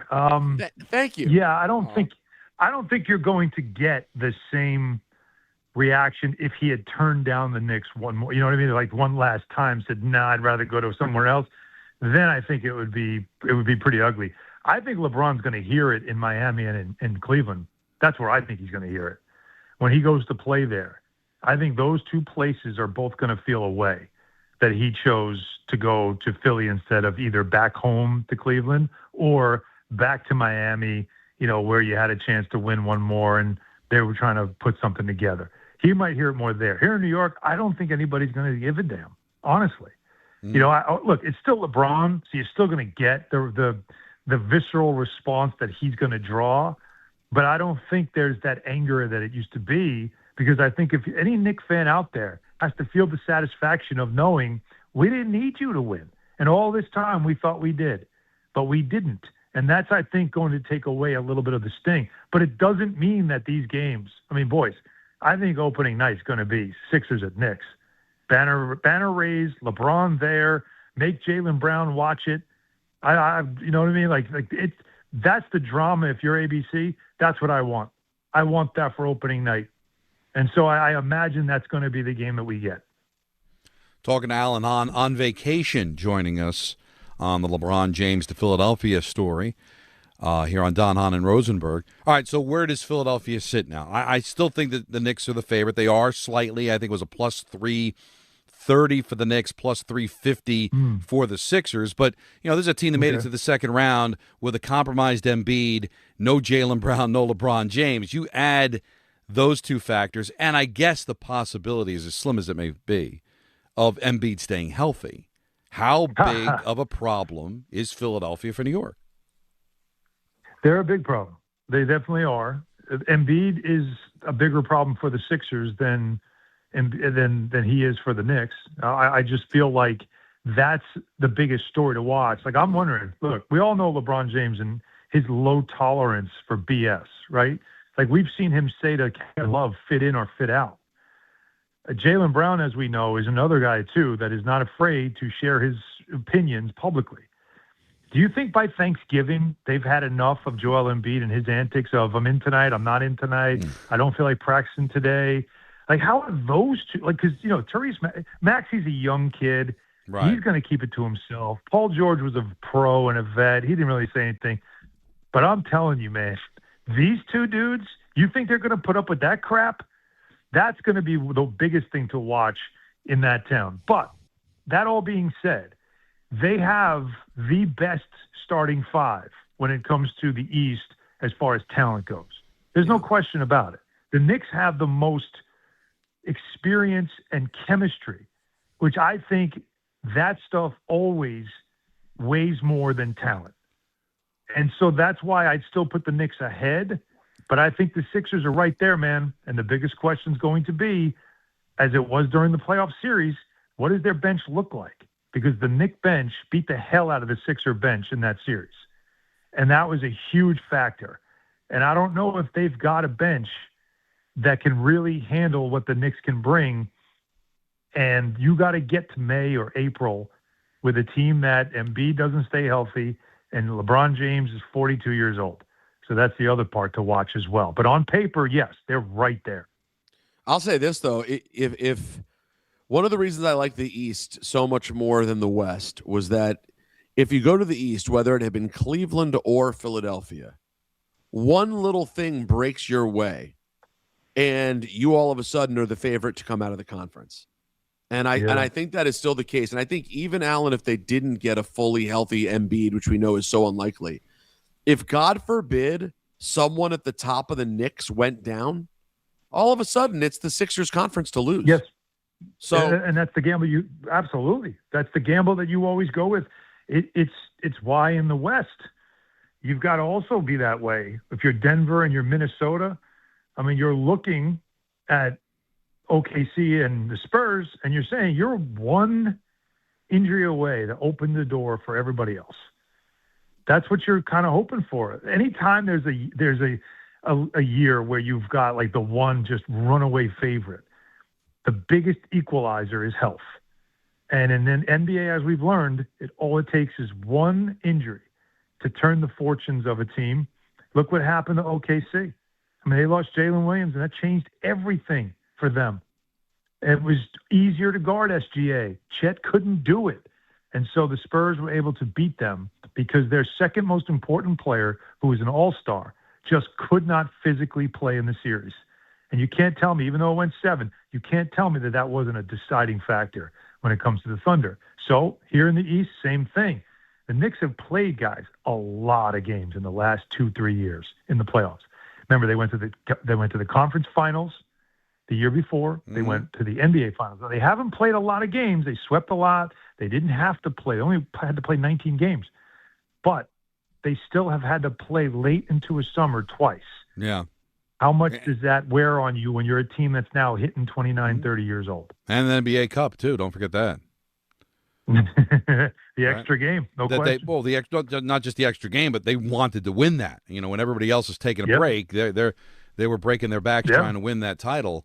It certainly, I think, helped them win the title, but it does catch up with you. I mean, look at the Florida Panthers in the NHL, all the injuries they suffered after, that was 3 straight finals, but you start playing a lot of games, it does kind of build up on you, even for a younger team. It gets you, which is why this year was, and remember I was saying that, guys, it was so important to get it done this year. To get it done this year was so important. No, it certainly was. I wanted to ask you while we have you. I was saving this for Peter for later, but Frank Isola is going to join us at 5, and we got a lot going on. All right, it's obvious. Knicks lose. They go, LeBron James is a Knick. Yes. So let's say the Knicks lose, and LeBron James, so obviously you didn't win a championship. You lose in the conference final, or you lose to San Antonio. You're a good team. You got close. But now you got LeBron James, and you accept LeBron James because you couldn't win the title before. And would you trade the title you have right now, not knowing you'll ever win another one, to get LeBron James for 2 years and win 2 titles? Absolutely not. I agree with you. Absolutely not. Because it's just I want the bird in hand. I want the bird in hand. And this one's sweeter. The one without him, sweet. Well, it's not the bird in hand. Peter's right. I think 2 titles with LeBron do not equal this run because of the memories, the way that they did it, doing it without LeBron, in the dominance and the stories and, the OG putback. Like, you don't trade any of that because maybe there are 2 pedestrian titles with LeBron, which you then had to sell your soul, because of LeBron. And even though it would be double the titles, I don't think you would trade this for anything. Ask any Miami Heat fan which title meant more to them. Oh. The 2 with LeBron or the one that Wade won with Shaq as a sort of co-host. But that Wade team was that was different, right? Which one would be your favorite if you're old enough to remember? It's just the way it goes. It's the reality of it, right? So I think you're absolutely right. I've got a question though that I would flip to callers. Okay. The Knicks had a roster spot open. They had a veterans minimum to offer. Knowing that he might choose, there was 3 Eastern teams that he was thinking about. and you since kind of had that conversation about, yeah, no, we're all set, would you have gone to Rich Paul and said, hang on a minute, we want to win back-to-back. Let's get him. We have a strong enough locker room. We're not worried about anything that comes with it. We know he's a good guy. And he knows all of us. He wants to be here. If he wants to be here, we want him here. Now you're not defense and making sure no one else gets them. Your thoughts? Well, that last part is intriguing as well, which is a positive to doing it. I was against LeBron from the get-go, pre-championship. I know. But post-championship, there's almost the opposite feeling. Well, now he needs us. We needed him before, and that feels different. But now the fact that he needs us, that we're kind of doing him the favor. And then Allen throws in the extra sauce. That's the thing I like about the question, is that I didn't want him here either. But now that he ends up in Philly, you already have your championship and you keep him from Philly? Yeah, you're playing four corners against the rest of the East. That's it. Yeah. But you knew he wanted to be here. He's gonna live in Manhattan, fellas. Is that real? He wanted to be here. Oh no, I've heard that. Yeah, I heard that was part of the, like, one of the things is because he loved living in LA. He has an office. He's got office space here, right? They have office space here in New York. And I just, like, he'd easily be able to move his, all of his business stuff, but he'd live here. And all I kept thinking was, I kept waiting for, like, that surprise report of, LeBron's going to the Knicks. Nobody saw that coming, because Rich Paul kept saying no one knows anything. And it's like, I would definitely think about it, because I don't want him going somewhere where now I got to deal with him. Because you're the alpha male now. You're the one making the decisions. You're not waiting for him. With a bunch of boys, with a bunch of kids of the Boys and Girls Club. Sitting there hoping, praying he chooses you. Now you're kind of like, I don't know. Now and more gruel. Yeah, more gruel, please. And more gruel, please. Now, listen, it's a moot point, obviously, at this point. Before we let you go, Alan, back to enjoy your vacation, I said something earlier about me and Don and you, and I want to say it when you're here as well. The one thing I think we do have to admit is that as much as this whole thing started to feel really mundane, in the end, with him choosing Philly, the LeBron thing it ends up feeling not at all like Aaron Rodgers to Pittsburgh. It turned out to feel like a pretty big deal. Right. Yeah, because of what's happened. And if you look at the East now, you've got so many teams that have scrambled, because it almost feels like, and that's why I was trying to tell you, like, when I was always saying, like, hey, we got to stay on this LeBron story. It's not really about LeBron. It's more about the impact it's going to have here. And it feels like teams said, wait, the freaking Knicks won a title? Oh, if they can do it, we need to do this. Like, as if the Knicks made it look so easy that every other team started getting, like, pissed off about, hang on a second, what are we doing? Like, we got to, and they started making crazy moves. Miami just went crazy. Boston, they're doing cost-cutting moves because they overspent. And they got themselves in a bad situation financially. Obviously, you saw Philly. Look what Philly has added this offseason, fellas. No, it's a big deal. They have added pieces that has completely transformed their starting five. So, but the only problem is, and that's what we're going to learn, is that next season we're all going to make a vow. We're not going to Yankee this thing. We're not going to freak out about a 3-game losing streak in December. We're not going to overreact, because we know, with the title in your pocket, what matters is April, May, and June. And this team, with its chemistry and experience together, is still a factor that will outweigh some of these other teams that are going to be spending the regular season trying to figure it out and trying to find, like, how's Bam and Giannis going to play together? How's LeBron? How's Jaylen Brown going to be? Is he going to be the alpha? Is he going to have to defer? How are they going to handle Embiid? And then Maxey suddenly has to become a guy that is off the ball, not really a factor. There's a lot that has to be figured out in all these different markets. Yeah. And for the Knicks, it's just stay healthy, fellas, because when we get to the playoffs, we already know what we got to do. They're still figuring it out. That's what's going to make this season so compelling. Enjoy the rest of your vacation. We'll talk to you in a couple of weeks. And thanks for joining us, man. We miss you terribly. All right, fellas. Enjoy. Thank you. That is the great Alan Hahn. He's got another week's left of vacation. He'll be back in August. Hell of a phone line. Yeah, really good. Fraud Alert Friday. It hits different when LeBron James signs with the Philadelphia 76ers. Oh. I will tell you that. And it's coming up next. Don Hahn and Rosenberg on ESPN New York. This is Bart and Carlin on ESPN New York. The Yankees, there should be no discussion about what the plan here should be. Just sitting and waiting on Aaron Judge, and I'm going to let his health dictate what I'm doing for the rest of the year. Nope. Take a lesson from the Knicks. They ended up in a position where you felt like in the playoffs, well, if we don't do it now, when are we going to do it? For the Yankees, it's right there for the taking. Bart Scott, Chris Carlin, weekdays at 10 a.m. on ESPN New York and streaming live on YouTube.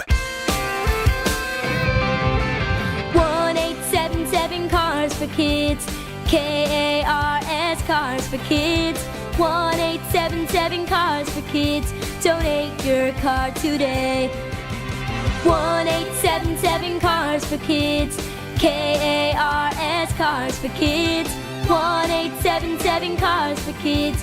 Donate your car today. Ready to get rid of that old car? Donate it to Cars for Kids. Call 877-CARS-4-KIDS to speak to a friendly live agent. Donation is super easy, and your car can be picked up as soon as tomorrow. Go to carsforkids.org now, or call 877-CARS-4-KIDS to donate your car today. 1-877 Cars for Kids. KARS Cars for Kids. 1-877 Cars for Kids. Donate your car today. Did you know you can donate real estate too? Go to carsforkids.org. That's cars with a K. If you're heading into summer without a medical emergency kit, you're taking a risk most people don't think about until it's too late. Summer colds linger and can turn into sinus infections that last for weeks. Getting sick right now before vacation can derail everything. And when you're traveling, finding a doctor and pharmacy is stressful. That's why I ordered a medical emergency kit. It's like having urgent care and a pharmacy right at home. It includes essential prescriptions like amoxicillin and generic Z-Pak to treat a wide range of common and serious illnesses. So if you wake up sick at home or on the road, you already have what you need. No waiting for your doctor, no hours at urgent care, no pharmacy lines, no copays. Just match your symptoms to the right prescription in your guidebook or call their telemedicine doctor standing by. Start on your meds sooner and feel better faster. Every home needs at least one medical emergency kit. Order yours online in minutes and it's shipped to your door. And save $45 with my promo code 880 at urgentcarekit.com/880.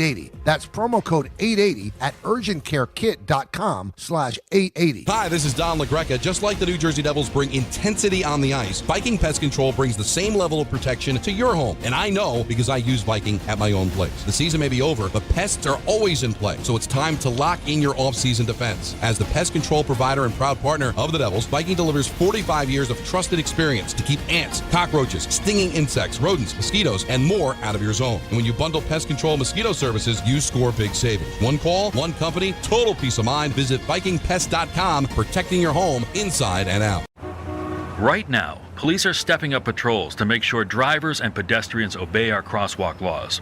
Why? Because every year in New York, people are injured or killed just crossing the street. So remember, pedestrians, obey traffic signals and use crosswalks. And drivers, yield to pedestrians in crosswalks. If you don't, we will educate you on the law. And you may get a ticket, because tickets get attention, and that saves lives. A message from the Governor's Traffic Safety Committee. Now let's take a look at the traffic with Brandy Scott. Thanks so much, guys. Going to be a gorgeous night for a ball game in Queens. Mets are home taking on the Dodgers. Also, fireworks night always brings a bigger crowd. Already packed at the Whitestone Bridge heading across the Upper East River. Bumper-to-bumper ride on the southbound Hutch from the Bronx side. Heading over to the outbound George, all of your approaches are jammed. Not even the Henry Hudson going to help you out. Worst of it, Cross Bronx westbound. You're crawling there from right after the Bruckner on through. Adding to the delays, a broken down tractor trailer on the upper deck closer to the Jersey side. side. Inbound George upper level about 30 to 40 from 80-95. Better from the 4 and 46 approaches. Lower level just about a 15 to 20 minute wait. Outbound Lincoln your best bet at 45 minutes. Outbound Hahn earn you close to an hour. This report is sponsored by the New York City Department of Transportation. Speeding ruins lives. Drivers, watch out for pedestrians and cyclists and slow your turns to less than 5 miles an hour. I'm Brandy Scott on 880 ESPN New York. This is the story of the one. As a maintenance engineer at a beverage manufacturing plant, he starts his day knowing every line is ready to run because Grainger delivers the industrial-grade products he needs to keep mixers, conveyors, and packaging equipment moving. With Grainger's vast selection of bearings, belts, and motors, he keeps operations running smoothly, so nothing grinds to a halt. Call 1-800-GRAINGER, click Grainger.com, or just stop by. Grainger, for the ones who get it done. Progressive presents the Passionate Sports Fan Checklist. Signed jersey of your favorite bench warmer? Check. 14 bobbleheads that look nothing like the players they're emulating? Check. Twin TVs so you can watch the game on 2 different networks simultaneously? Check. Life-size wall sticker of your favorite player that routinely freaks you out at night? Check. A second life-size wall sticker so after the first one freaks you out, you see the second and you're like, oh right, the wall stickers. Check and mate. Bundle your renters and auto insurance with Progressive and save on protection for the things on your checklist. Get a quote at Progressive.com. Progressive Casualty Insurance Company affiliates and third-party insurers not available in all states or situations covered subject to policy terms. Did you or someone you know participate in fraudulent fan behavior? I'm a fraud with a capital F. Is your friend a fraud? I have been a complete and utter fraud. Are you a fraud? What is fraud? Let's ask Don McGrecka. Screw! Go scratch yourself! Brought to you by D'Agostino Law. Ladies and gentlemen, it is time for Fraud Alert Friday, brought to you by D'Agostino. That's right. Welcome aboard, ladies and gentlemen. You know the deal. You send your emails to dhrespn@gmail.com, and you end up right here on the big Fraud Alert Friday program. We have Judge LaGreca. Don, do you have your gavel? Right there. I want to hear it. No, I want to hear it, though. Yeah, oh yeah, baby. Yeah, that's what you're looking for. So we go to the emails right now and see who is here. Ned wrote us, Don, this isn't related to Fraud Alert Friday. He said nobody wanted to hurt Don's feelings. Uninspired song choice. Band sucked and was out of tune. Gonna be hard to ever match Mama Said Knock You Out. Oh, my God. There were two things that were fair, one that was not. And going after the band was... That's not right. The band was tremendous. The band was very good. They're signed to a record label. And it'll never happen again, so don't worry about it. And it's over. Oh, that's right. Wait, by the way, could we start to make a... Don, we need to make a list, like a pile of things that we throw into the fire. Drop Madness, Don performing, all of the things that we're burning alive as we go on. And when they come back. That's right.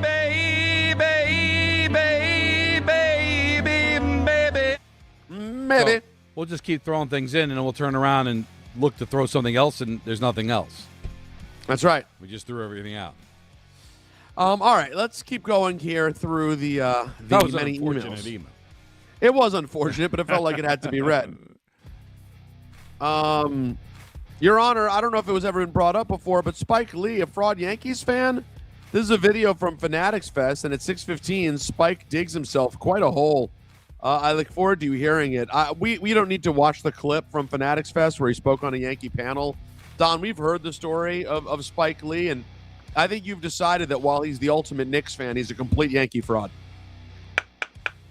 Oh yeah, absolutely. Plenty of evidence. Listen, there's even some Nick fraud in there as well. As much as we love the guy, the whole Steph Curry picture after he broke the 3-point record, the dabbling with Brooklyn when the Nets moved there.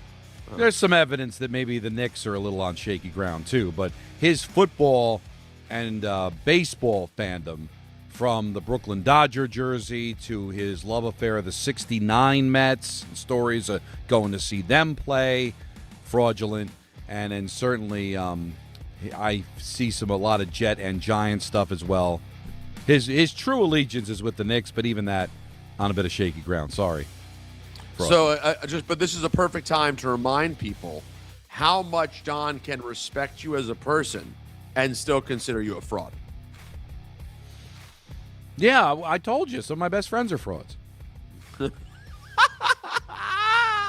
You hear that? Best friends, folks. Yes. Still frauds.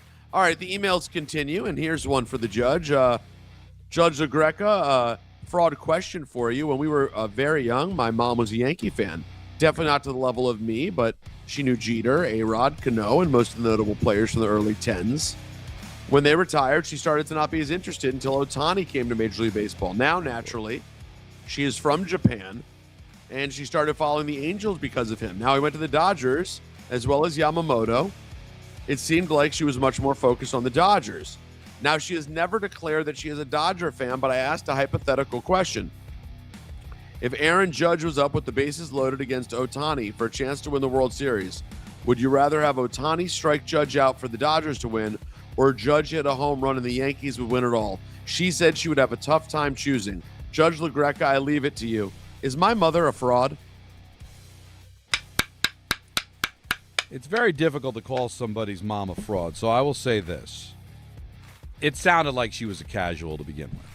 All right, she was a Yankee fan, but Peter, give her credit, man. She's a diehard. She knew Jeter, she knew Mo, she knew Cano. She really took the deep dive on the roster, right? Sounded like it's just something she did. She's not really that passionate about it. Then Ohtani comes in, a lot sexier with the pitcher and the hitter, and she's from Japan. It sounded like she was a casual. And casuals are just another way of saying fraud, but in a very, very nice way. She never was passionate about the Yankees to really be casual fraud. True fraud. No, I don't think casual suggests fraud, but not really, because there's no passion. You're not throwing your heart into it. It didn't sound like she was all in on the Yankees. He admitted that he's a bigger diehard than she was. I think it was just kind of a family thing. It doesn't sound to me like there was a lot of Yankee passion there, and it was up for grabs to begin with. So, to be kind to Mom, I'll say no fraud. If you want to get a question on the phone lines, by the way, 1-800-919-3776, you can get in and talk to Judge LaGreca, like this emailer. Judge LaGreca, I'm reaching out to the court to see if I'm a double fraud. Okay. I'm 50 years old and have been a Notre Dame fan for about 40 years, but I did not go to the school. I was at a friend's house when I was about 10 or 11. His dad was watching college football. And I asked him who was playing. He said some team, and then he said the Fighting Irish. I said, I'm Irish. They could be my team. I've rooted for them ever since. If I remember correct for past rulings, I believe the court feels you need to have gone to a college to be a fan. The second part of this is I am a Jets fan, a long-suffering Jets fan. After they traded Sauce and I realized I wasted money on yet another jersey, I decided I was no longer giving my money to support the team. What I want to do instead is buy jerseys for my favorite Irish players in the NFL. Would this make me a double fraud in the court's eyes? Thanks for hearing my case. Knicks in 5. All right. I got to get over the whole you got to go to the school to root, because I'm that's a losing battle for me. So if since the age of 10, it didn't sound like he even went to college, I'm not going to call him fraud for being an Irish fan. Now, he's not buying jerseys for the Jets anymore, but is he still rooting for the Jets? Because you can go buy jerseys for whoever as long as it's not anybody within your division. All he said is he was done spending money on the team. But really, are you spending money on the team, Peter, when you buy a jersey? Doesn't that all go into the same hopper anyway? The money that he's spending on the Jet jersey goes to the same place for the Irish jerseys, for players that are Irish. Well, no, that's not exactly true. You're still, if you're buying a Jets jersey, they're getting a piece. Yeah, but they all share it. That's all revenue sharing, right? True. Yeah, true. So I mean, it's semantics, but the point is that I need more information, Peter, because does that mean if there's an Irish player on the Patriots, he's buying that jersey? Because if he is, he's a fraud. Well, he said other teams. He didn't say specifically rivals. I got to be honest with you. I can only go by the information. I want to present one last thing on his behalf, though. Go ahead. You're talking about where the money is going. Here, let me explain the best part. If he decided to buy himself a Rick Mirer jersey, where did Rick Mirer go? Well, he went to Notre Dame. But I know. That's why I said it. Well, where did he play in the NFL? Somewhere, no? No, he played Briefly? with Seattle. He played for the Jets. Yeah, the Jets, too. Bad example. If he had bought a Rick Meyer Seattle jersey, and the logic is simply, I don't want to keep buying these Jets jerseys because even when I think they're a forever player, they end up gone like Sauce Gardner. I'd rather spend the money to say, hey, it's just a Notre Dame player in the league. I do see why that could be a better value for you. But that's why I need to find out. But is he at least sticking to being a Jet fan and not buying Irish Bills and Irish Patriots and Dolphin jerseys? Fair. So I need more information. But based on what I have here, it doesn't sound like any fraud. But it's not anybody I'd want to hang with. D'Agostino. That's not very nice. Seems like that there's a is lot going on there. Well, yeah, I mean, listen, I understand, though. Wouldn't you? I'll just say this. I totally understand a Jet fan who no longer wants to spend money buying Jet stuff. The Sauce one was a tough one. You really thought in Sauce you got a jersey that you could have for 5 years. Would it last 3? No, I get it, but look at all the draft capital they got that might end up landing them the quarterback that wins them a championship. Then he's back on board again. We got to stop with that stuff. Sounds like here's what I'll say. I'll rule no fraud, but it sounds like he's teetering on fraud. Like he's about to go. I got another email here from a guy who says, hey, guys, I had one random non-fraud note. Not sure why I waited this long to write in, but last summer, Don mentioned playing high school baseball with a guy named Hansi Hernandez. Hansi, yes. Sorry. Hansi sounds tough. I may have mispronounced some of those names in there. I hope not. Good use of the drop. Great use of the drop. Great use of the drop. And Hansi Hernandez is. I'm going to start using that for other things. But anyways, he said Hansi suffered a devastating knee injury. Yes. And he said, well, I have a quick update. I used to work with Hansi. Okay. He's a great guy. We played on an intramural softball team together for a few years, and I can confirm this dude can still pick him at second base. Oh, nice. Matt from Hoboken. Matt, I would love for you to maybe send an email, give me a phone number. I'd love to reconnect with Hansi. I'm glad he's doing well. Not Hansi Hernandez. Not Hansi, no. Hansi Hernandez is another guy that lost his job. The softball team kicked him off because he was too handsy. Yeah, there are a lot of people who I would refer to as Hansi Hernandez, but not this guy. That'll do it. That'll do it for today's Fraud Alert Friday, brought to you by D'Agostino Law. 35 years. 35 years getting accident victims and Social Security disability clients every dollar they deserve. Offices in New York and New Jersey. 1-800-BITE-BACK, 1-800-248-3222. D'Agostino Law, Bite Back. Now, we've got some people on hold that have some fraud questions. We can get to them as well. 5 o'clock, we've got Frank Isola from Yes to talk about the LeBron situation. We've got ENN coming up at 6. And then, for the first time this week, we're off at 6:30 because the Mets are back in action at home against the Dodgers. It's Don, Hahn, and Rosenberg. Take up until 6:30 on ESPN New York. This is DiPietro and Rothenberg. Rick doesn't have a primary care doctor. I don't think Alan does either. That doesn't make it any better for you. I actually think we use the same pediatrician. Alan's in his mid-50s. If you met this pediatrician, you would get rid of your primary care physician and use my pediatrician. He's that good. Do you know what the definition of pediatrician is? Doesn't matter. He's not equipped at the spleen. This is DiPietro and Rothenberg. You walk out with a lollipop? Morning Start with DiPietro and Rothenberg. Weekdays from 6 to 10 on ESPN New York and streaming live on YouTube. Prizes, flyaways, even cash money. You want it? We've got it. Find a list of all contests and official rules by visiting ESPNNewYorkContests.com. That's ESPNNewYorkContests.com. At City Harvest, we believe no New Yorker has to go hungry. With your help, we're on the road 365 days a year, rescuing over 77 million pounds of nutritious food and delivering it free to millions of New Yorkers, transforming surplus food into sustenance, sustainability, and smiles, rallying thousands of New Yorkers to power a network of nourishment across our city. One day, one meal, and one New Yorker at a time. That's how we feed good. Donate at cityharvest.org. This is the Michael Kay Show. Here's the one thing I think is the conundrum for Brian Cashman. If Judge doesn't come back, now doctors reportedly are telling them that he is going to come back. When that's going to be, anybody's guess. But if Judge doesn't come back, by making trades and using collateral to get players back to fill holes, are you throwing good money after bad? I think they could make the playoffs without Judge. I don't think they can win a championship without Judge. The Michael Kay Show, weekdays at 1 on ESPN New York and streaming live on YouTube. Presented by the Parisman Firm.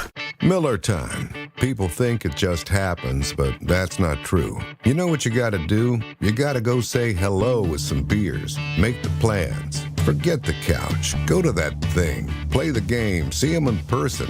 Talk to that stranger. Live a little. Small acts of rebellion that bring us together. Because legendary moments start with a light. It's Miller time. Celebrate responsibly. 2026 Miller Brewing Company, Milwaukee, Wisconsin. This is Bart and Carlin on ESPN New York. The Yankees, there should be no discussion about what the plan here should be. Just sitting and waiting on Aaron Judge, and I'm going to let his health dictate what I'm doing for the rest of the year. Nope, take a lesson from the Knicks. They ended up in a position where you felt like in the playoffs, well, if we don't do it now, when are we going to do it? For the Yankees, it's right there for the taking. Bart Scott, Chris Carlin, weekdays at 10 a.m. on ESPN New York and streaming live on YouTube. Drip Drop is doctor-developed, proven fast hydration that helps your body and mind work better. Trusted by firefighters, medical professionals, and over 90% of top college and pro sports teams. Drip Drop is engineered to hydrate faster and more effectively than water alone, with 3 times the electrolytes of leading sports drinks. Stock up now at dripdrop.com and use promo code RADIO20 for 20% off your first order. That's dripdrop.com, promo code RADIO20. Empower. Ellie here is getting the sleeve she's always dreamed of. She worked with Empower and planned for her next move. So she got good at money. Now she can be a little bad. Oh, by the way, you spelled journey wrong. No worries. She can afford the cover-up, too. Ooh, check out my tat. It says, invest well, live a little. Start today at empower.com. Download to see if you qualify. Not all customers will qualify. Transfer fees may apply. No Albert subscription required. Albert is not a bank. Albert Instant Loans are issued by FinWise Bank, member FDIC. Not an actual client. Terms apply. Kylie, what's wrong? I just got hit with a car repair bill. I'm behind on rent, and I feel like I can never save any money. Have you tried the Albert app? Albert is your financial assistant, helping you find ways to save and create custom budgets to actually grow your money. Plus, you can get up to $10,000 for big expenses, or advance up to $1,000 fast when you need cash right away. Albert can get me up to $10,000? Exactly. Albert spots you in a pinch and helps you grow your money in the long run. I'm downloading Albert right now. Download the Albert app and use promo code CLEAR to borrow up to $10,000 for whatever you need. The Albert app helps you budget better and save more money so you reach your financial goals faster. Download the Albert app right now and use promo code CLEAR to borrow up to $10,000. Use code CLEAR to borrow up to $10,000.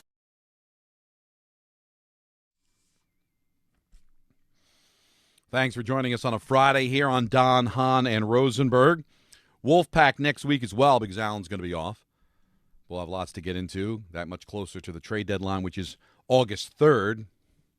So we do have a little bit of time before that does happen. But LeBron's still on a lot of people's minds, including Joe in Chappaqua. You're on ESPN New York. What's up, Joe? Hey, guys. Thanks for taking the call. Happy Friday. Happy Friday. Thanks, man. So one thing that Hahn said that kind of resonated with me was chemistry. Now, correct me if I'm wrong. Didn't LeBron, when he first went to Miami, didn't he lose that first year even though they had the big three? They lost to the Mavericks, right? Yeah, but they lost in the finals. So, I mean, it took a little bit, right. But they still won 3 rounds. Right. So, but my thing is, you already know you have a team that's played together for years in the Knicks. They know each other. They played even longer because of the Villanova connection. I still have my money on the Knicks. Of course, and I think that's why they're the favorite, but they're a slight favorite for a couple of reasons. Number one, 8 straight years of no repeat champion. 8 different champions in 8 years. So it's not even a repeat champion, Peter. It's 8 different champions in 8 years. So parity's kind of struck this league. It's very difficult to repeat. Not only do you have Philadelphia, but, what's Indiana going to look like with Halliburton? They were good enough to go to the final, and then they lost out because of the fact that Halliburton was out, and it looks like they didn't really care about playing. They're going to be back. What's Detroit? What's Cleveland? Like, there's still a lot of pitfalls. Plus, Peter, whoever comes out of the West is probably going to be the favorite, especially if it's the Spurs, because people might think, hey, they learned the lesson. They've been there, and I'm still betting on the Knicks, Peter. But I think it's foolish to say that they're the clear-cut favorite, that they're automatically going to repeat. You're going to have a target on your back. It's tough to repeat, and Philadelphia is much better than they were last year. They went to the second round last year, came back from 3-1 down against Boston. Granted, Boston had their issues. But now you've added Jaylen Brown and LeBron James and the potential of a healthy Embiid with Maxey already. I mean, that's a really good basketball team that might take time to gel. But guess what? The regular season doesn't matter as much anymore. You can take all regular season to gel, be a 4 or 5 seed, and still make a run of the playoffs now, the way the NBA is presently constituted, especially in the East. Yeah, listen, again, this is not the first call we've gotten like this where people are just going right to the default. Hey, I'm taking my Knicks. And I feel you. And you should have that energy, right? You just won the championship. Don, to your point, if this Cleveland team is healthy, even without LeBron, they presented a major problem here. So I absolutely think the Knicks can battle and maybe win another one. But if you're looking at it like you're some sort of prohibitive favorite because you happened to win last year, I'm sorry, Don, I don't see it that way. They are going to have to absolutely battle with again, even if you don't get full Embiid, just because you have the lineup that they currently have, minus without any sort of expectation that Embiid plays is 100%, because that doesn't happen. Right. But just between Edgecombe, Maxey, and the aforementioned, LeBron James, you're already talking about a really, really challenging team. Well, the thing is that after you had the hiccup of losing 2 of the first 3 games against Atlanta, you lost 1 game the rest of the way. I mean, do you think it's going to be that easy next year? No, so now maybe you're playing a Game 6. Maybe you're playing a Game 7. And when you get deeper in playoffs, things can happen. Pitfalls could take place that now all of a sudden you don't make it out. But do you realize, Don, that the lineup of the Sixers last year, the I don't know if you remember, but I remember Richard from Manhattan, for example, and maybe it was Spike also, sort of waxing poetic about Edgecombe, Maxey, and Embiid. The other 2 starters in that lineup are LeBron James and Jaylen Brown. Right. This doesn't happen. This is a freak. No, this is, Don, you don't often add, let's be realistic, in LeBron and Jaylen Brown, you added a top 10 player in the league and a top 20 player in the league. Right. With, by the way, both with championship pedigree to your starting lineup. So they're a problem. They're a problem. And Alan brought this up to you. Actually, you brought it up too. About, okay, you're the favorites. And I agree. I would bet on the Knicks. But now, instead of sweeping a series, now maybe you're playing into Game 6, Game 7. And all of a sudden you suffer an injury or something happens that now you don't repeat. It's that you're not head and shoulders above everybody else anymore. And so now the gap has definitely thinned to the point where now there's less margin for error. Could it happen? Sure, but I don't think you're going to face Philadelphia, sweep them, and beat them by 30 every game. Now maybe you go 6, and now and now you're in overtime in Game 6, and then it ends up being a Game 7. I'm just saying that the gap has been closed. The Knicks are still the favorite, and you should be confident after watching this team go 16-3, okay, and 15-1. After dropping 2 of the first 3, whatever, right? Of course you should feel invincible. But it's hard, man. It's hard to have the same thing happen. How are you going to replace Mitch? You're not exactly the same team. A lot goes into going there. Repeating as champions is very, very difficult to do, especially in this NBA. Let's go to Lou in Palm Bay. You're on ESPN New York. What's up, Lou? What's up? Happy birthday, Peter. Happy Friday, Don. What's up? Hey, this LeBron signing, it's fine. All it means is that we're not going to sweep the 76ers next year. We'll beat them in 6 or 7. We'll still get to where we got to go. We can match up toe for toe with them still. OG on LeBron, Cat on Embiid, Bridges on Brown. Like, we can still go toe to toe for them. Yeah, but think about what you just said, Lou, and thank you for the phone call. 6 or 7. All right, well, if you're playing into Game 7, that means you could lose. Right? Where is that game? We don't know. Is that in Philly? You think? Let me ask you this, Peter. Do you think you're taking over the building next year in Philadelphia? I would think not. I think they'd be a little bit more engaged in Philly with where they're going right now. Not saying Knicks fans won't get in the building. They get in every building, but they're not going to take over a building. I feel like I'm cheating on a spouse, like where I'm like, I believe the way these callers do. I'm just trying to play devil's advocate. It's like, all right, let's pump the brakes, man. I mean, I agree with you. I think you are the favorite. I think you are going to still win. You've got an excellent chance at least to go to the final. I think the West is going to be a problem because I think the Spurs have learned a lesson and the Thunder could be back too. Just acknowledge the fact that it might be a little harder and it might not go the way you think. Might. That's all. I don't think you're going to get that less than 2 months removed from a championship for the first time in 53 No, years. I get it. I'm just saying. That's why I'm not arguing. I'm just saying that this is where it gets to the point.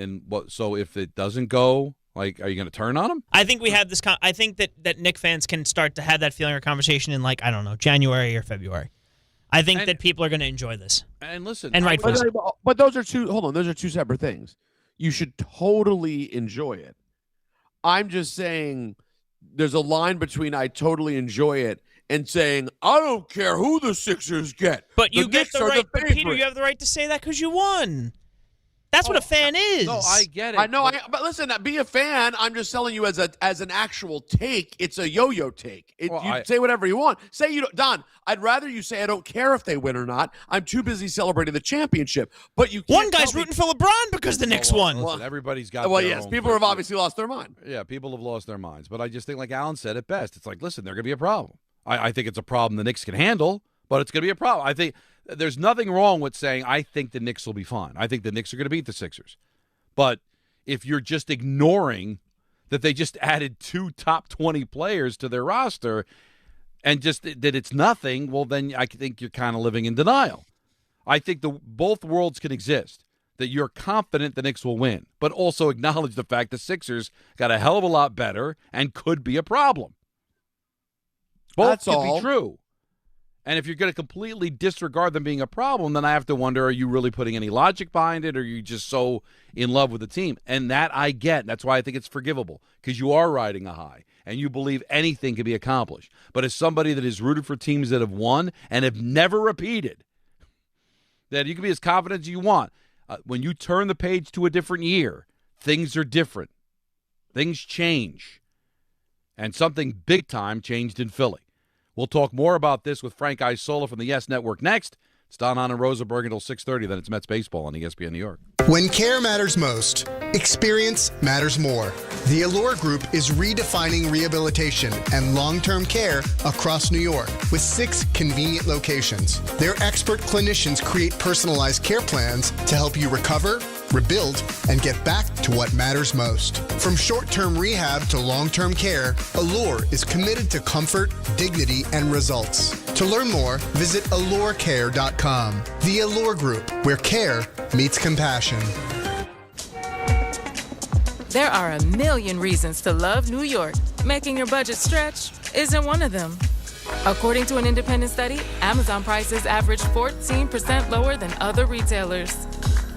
Get food, fashion, furniture, and more shipped straight to your building. That's how Prime members have saved over $2 billion on grocery and household items. Learn more at aboutamazon.com. Calling hard seltzer lovers. Searching for the tastiest seltzer? Look no further. Neutral Vodka Seltzer is absolutely delicious. Made with real vodka and real juice, Neutral keeps it tasty with every sip. With flavors like peach, orange, strawberry, and pineapple, there's something for everyone. Neutral. Keep it tasty. Enjoy responsibly. Copyright 2026 Anheuser-Busch. Neutral flavored vodka and carbonation. 4.5% alcohol by volume. St. Louis, Missouri. Fans, arrive early at Yankee Stadium on Saturday, August 8th for the 78th Annual Old Timers Day presented by Fresh Direct. See Yankees legends put on the pinstripes again and take the field at Yankee Stadium.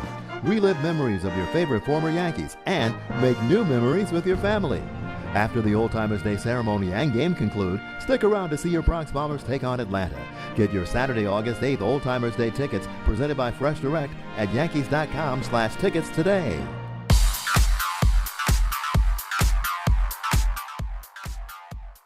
And now it's time for traffic. Here's Brandy Scott. Thanks, guys. Mets are home tonight at Citi Field. Your heaviest ride into Queens, Triborough Bridge. Jam there on the Bronx and Manhattan legs. Grand Central eastbound keeps you sluggish. Heading over to the stadium and Northern Boulevard, taking on the Dodgers. And also fireworks night brings a bigger crowd. Inbound George Upper Deck on a running about 45 minutes from 8095. Better from the 4 and 46 approaches. Cross Bronx eastbound keeps you on the brakes with a broken down truck by the Sheridan. Heading over to the outbound George, no easy way to do it. West Side Highway northbound, long line of brake lights from the 70s. Outbound Lincoln, your best ride at 45 minutes. Outbound Hahn, and you close to an hour.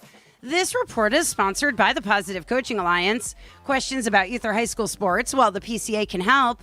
It's a national nonprofit developing better athletes and better people through youth and high school sports. More info at positivecoach.org. I'm Brandy Scott on 880 ESPN New York.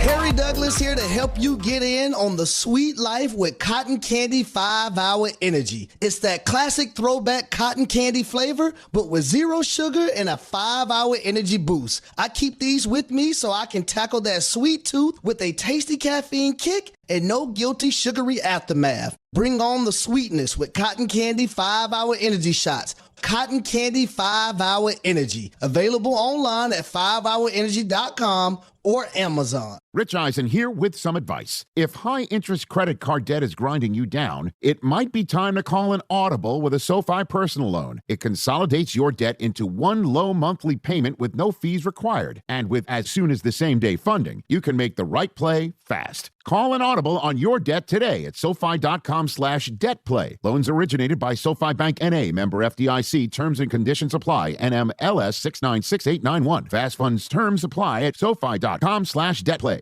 Congratulations to the New York Knicks. They are the 2026 NBA champions. WHSQ and WCBS FM HD2, New York. 5:02 in the big city. Don, Hahn, and Rosenberg with you till 6:30. Then it's Mets baseball. People taken aback. Not that LeBron James made a decision. We figured he was going to do it sooner than later, but Philadelphia surprised a lot of people, and we wanted to talk about it with one of our favorite people, Frank Isola from the Yes Network. Don, Hahn, and Rosenberg. Alan is on vacation. Hopefully you'll settle for Peter and myself. I'm one of your favorites because you guys were able to track me down on a Friday in the dead of summer. That's the only reason I moved up the charts. I know it. No, honestly, Anthony, you're the only person we asked for. Look at that. Because you knew I'd be around on a Friday in the summer. No, because we know that's it. But because we get along with you, it's always a good spot. You're knowledgeable. Stop it. Yeah, Alan forced his way on, really. Yeah, I mean, well, these. Yeah, he didn't even give us a choice. Yeah, right. How you guys doing? Good. It's nice to have, I guess, this resolved. I thought it was much ado about nothing, just waiting. It kind of had an Aaron Rodgers feel to it for a while, like, let's get it over with already. But the fact that it's Philadelphia, so it directly affects the Knicks and the Eastern Conference, and to me, I just think it was sexier than any of the other options, just because they haven't won in so long. Frank, what was your thoughts when you saw it was the Sixers? Yeah, I agree. Like, I thought all along he was going to go to Golden State. I thought it was going to be more of a lifestyle thing. He's going to play with his buddy Draymond, and he became friendly with Steph Curry over the past couple of years. It's a quick flight back to L.A. So I thought that's what he was going to do.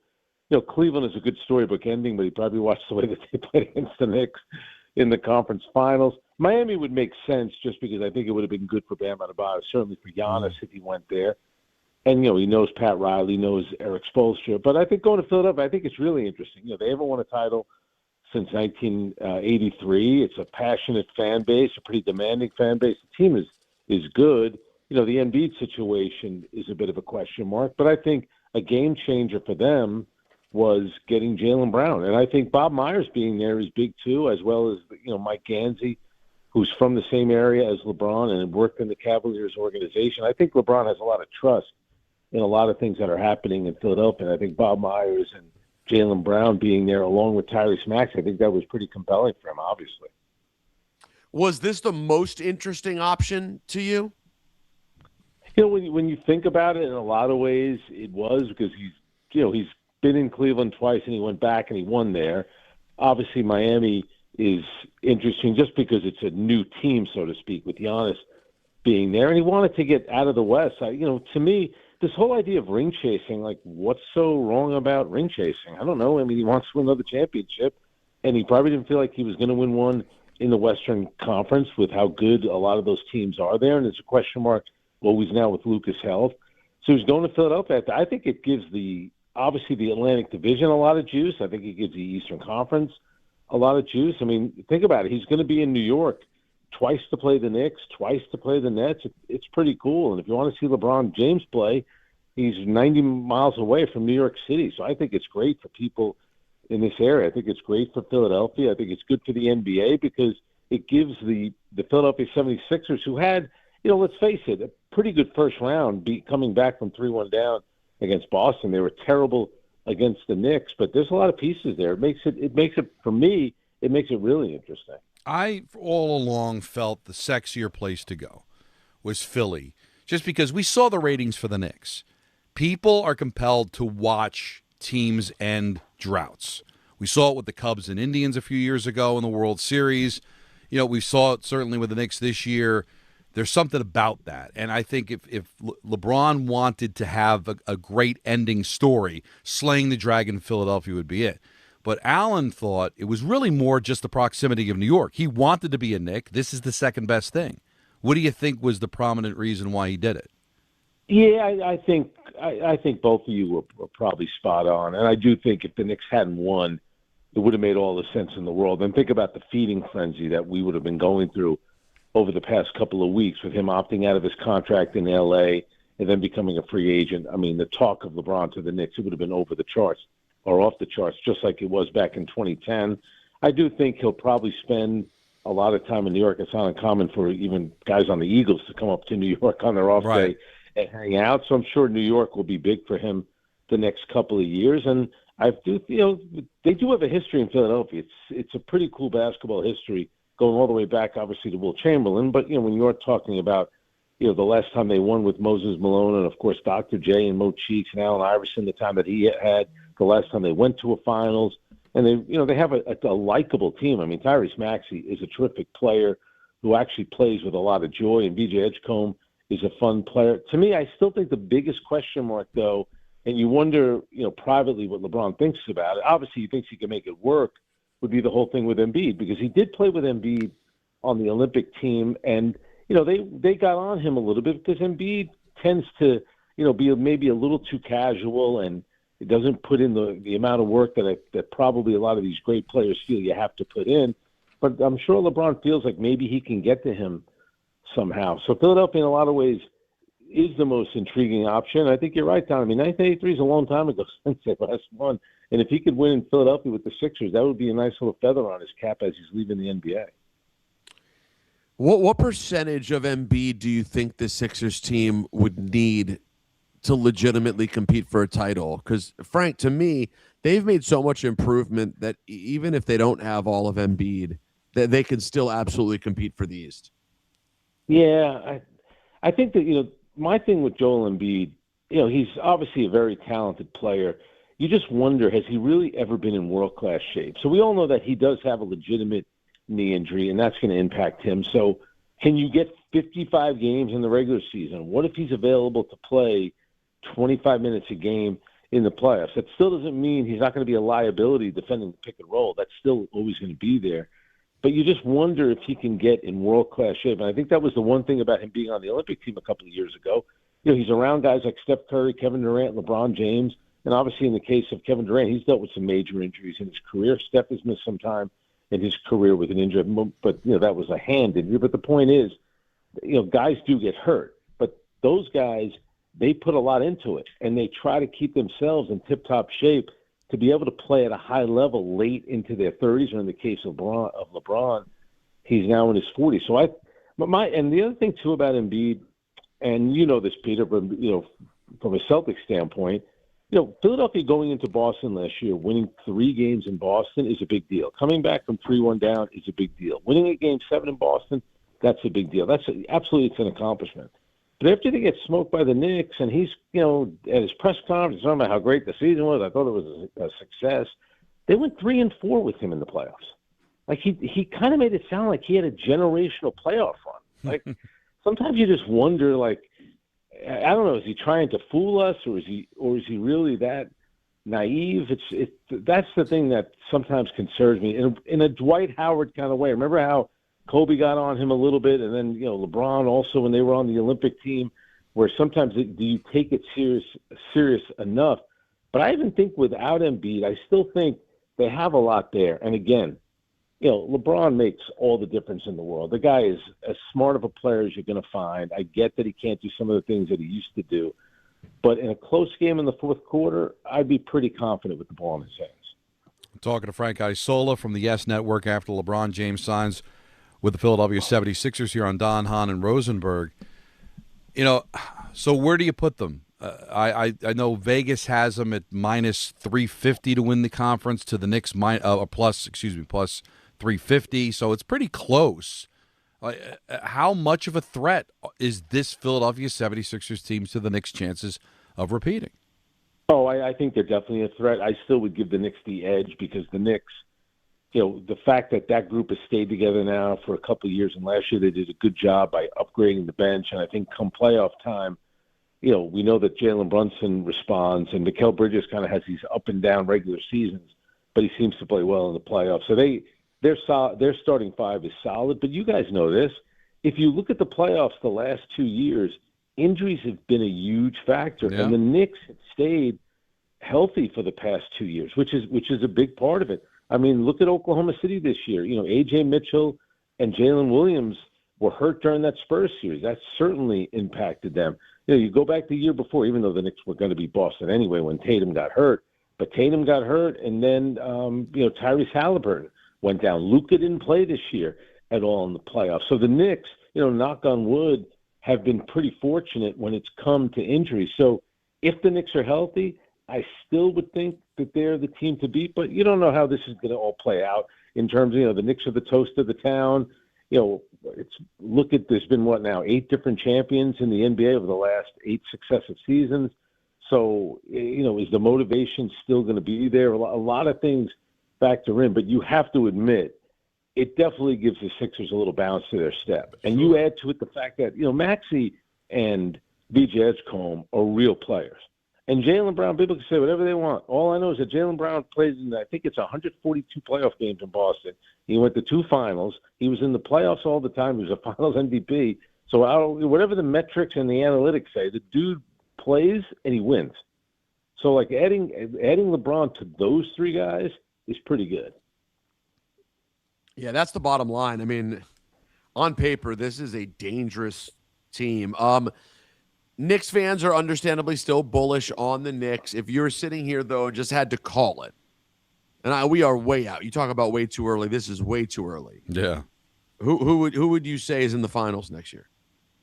You know what? I'd probably say the Knicks and Oklahoma City. I think Oklahoma City will find their way back somehow. But at least now in the East, I do think, with Giannis in Miami still has some things up their sleeve. And there are a lot of teams that are getting better. Detroit was really disappointing in the playoffs. I think the interesting one is Cleveland, because Cleveland, they locked up Harden for 2 more years. And don't you find it interesting that LeBron didn't go there? I mean, that clearly was a viable option for him.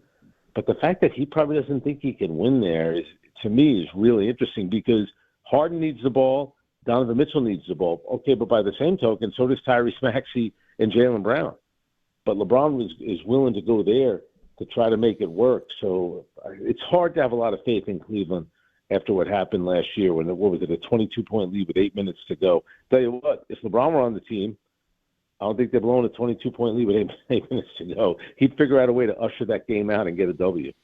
And the other interesting thing from a Philadelphia standpoint, I'm not going to pretend I'm in the heart and soul of Philly fans, but is it realistic, even for a Sixer fan, to look at LeBron coming here as championship or bust?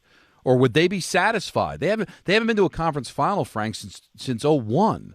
So a couple of trips to the third round, maybe a finals appearance, and no championships. Could that still be viewed as a success for LeBron and for the fans? Well, to LeBron's credit, every team that he's played for, he ended up winning a championship there. I get it. The first time with Cleveland he didn't, but he went back and won. I mean, realistically, if they get to a conference finals, I think that's pretty good. Yes, you get a guy like LeBron on your team, even at the age that he's at, you want to win a title. But I think you also have to be realistic about it. There's a lot of factors. The East is a lot better. The Knicks are really good. But look at what Philadelphia did. You know, they made it to the second round. You know, you got Embiid on this brutal contract. You got Paul George on a brutal contract. They somehow were able to get Jaylen Brown, and now they have LeBron James. So for a team that went to the second round, like look at all the teams that went to the second round last year. I don't think there's any other team that improved themselves more than Philadelphia did. So give Bob Myers a lot of credit. He's taken over, you know, a more active role with the team. Peter, maybe you can get him to take on a more active role now with the Washington Commanders because he obviously has a hand in that as well. But, you know, they've done a pretty good job pivoting off of what was just having two guys on these brutal contracts to now having Jaylen Brown and LeBron. Not bad. Also, my Devils, too. Pretty impressive. Yeah, that's right. That's right. That's right. And let's not forget about Crystal Palace either. And I know that's one of Peter's favorite teams in London. You know, I was going to bring that up because the one thing that people maybe don't know about Frank, big soccer fan, did you enjoy the World Cup? Oh, I thought it was great. I mean, you know what happened? I ended up watching too much television for a month because I watched just about every game, except for there were a few games that started at 11. But I went to 3. I went to Paraguay, France on July 4th in Philadelphia, and literally melted. It was 100 degrees. You can't play in 100-degree heat in the dead of summer, and the players can't play in that type of heat. And then I went to Brazil, Norway, which was awesome, and then I went to the final on Sunday, which wasn't great. Again, it was really hot, and it was 3 in the afternoon. All these stadiums, God bless your people down in Washington, Peter, building a stadium with a roof. I'm sorry. Maybe it's an age thing now. Every stadium should have a roof. If they want to open it up for certain games, but every stadium should have a retractable roof. Just be so. First of all, the owners can afford it, so why don't they just do it?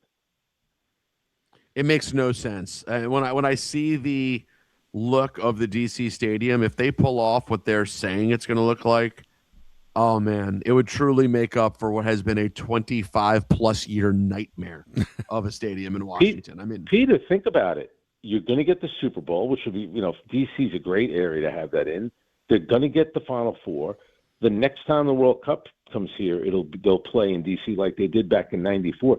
That was the problem. You know, there were a couple of days in Philadelphia where they had a couple of bad storms for one of the France games. It's just too hot at this time of year in the Northeast. Even in New England, it was too hot. I give the Buffalo Bills credit. They built a stadium that has that European model where a lot of like the roof covers the fans, even if it doesn't cover the field.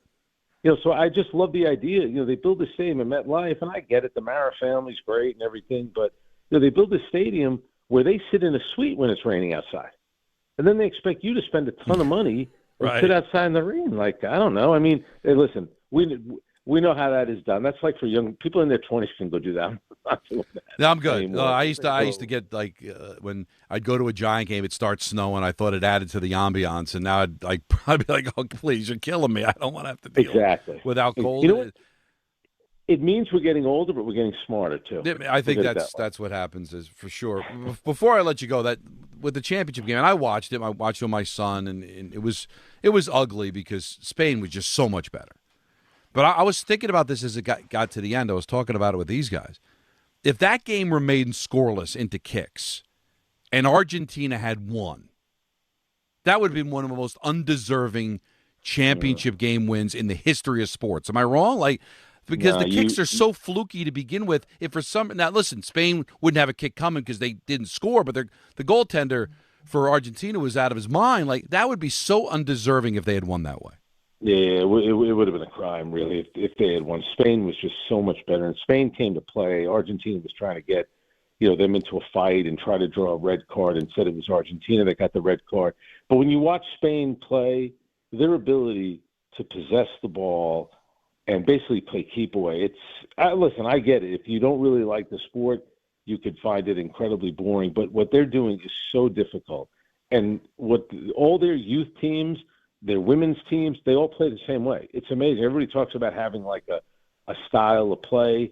Their style of play is pretty unique, and they all play it. They stayed up the road here in Montclair, so we were actually there after they won. How cool is this? Norway was here, and one of my buddies, he said on his Ring camera, the whole Norway team came jogging past his house one morning at 7 o'clock in the morning to go for an early jog. And then Harry Kane, there's a pool, they call it a beach club, but it's just a pool where rich people go, like you and Peter would belong. I can't afford it. But they actually called up to see if they could use the pool for a couple of the players, and they said sure, and they were willing to pay, but they told the England team, no, as long as the players come here, they're fine with kids coming up to them, and they said sure. Harry Kane was one of them, and they said they were incredible with the kids at the pool. Aww. And one of the lifeguards is from England. Harry Kane actually FaceTimed the guy's parents from the pool. Wow, and that is unbelievable. They were the players here. Listen, you come here, and I think a lot of the players really fell in love with the place. I think everyone, as you guys know this, every time somebody from Europe comes over here, they're always blown away by how large the portions are on their plate. But I think they loved a lot of things about being here, so it was fun. It'll be back soon, that. And we just how soon? How soon do you think it'll be back? I don't know. Hopefully more. I don't know. 30 years. I might not be around. I was going to say it's been Frank. It's been a full 94. It's been 30 years. Yeah, and honestly, I'm not going to get political, but the only thing that messed it up, it would have been so much better if we had not gotten involved with the red card for the kid Balogun, because we would have been the underdog in that game, and we would have fought and said the belt. I think it was one of the big misses because people were scared to make it political, and I get that. But I think you don't even have to bring up the specific politics of it to get into the fact that you cannot discount how much that whole thing threw the game into chaos in a way that we'll never know how it would have originally played out. It's unquantifiable, Frank, because we've never seen anything like it before. Well, Pete, you also have to remember, Belgium is better than us, okay? For sure. They have better players than we do, so they went in with an edge. They were like, well, they're manipulating. And if you heard the other managers of the teams and a couple of the other players, they were like thinking, what's going on here? This isn't how it works. You don't get your government involved to try to get a suspension overturned. It had the opposite effect. It really inspired Belgium. And Belgium came out. Remember, they had a shot where our keeper had to make a great save 40 seconds into the match.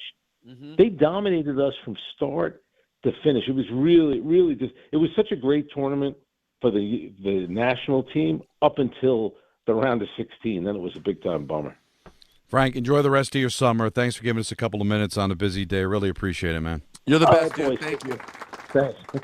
That is great, and I mean it's not exaggeratory at all. He's the best. I love Frank, and come on a Friday in the summer just shows you how much he cares about us and we care about him. So really good stuff that he had to say.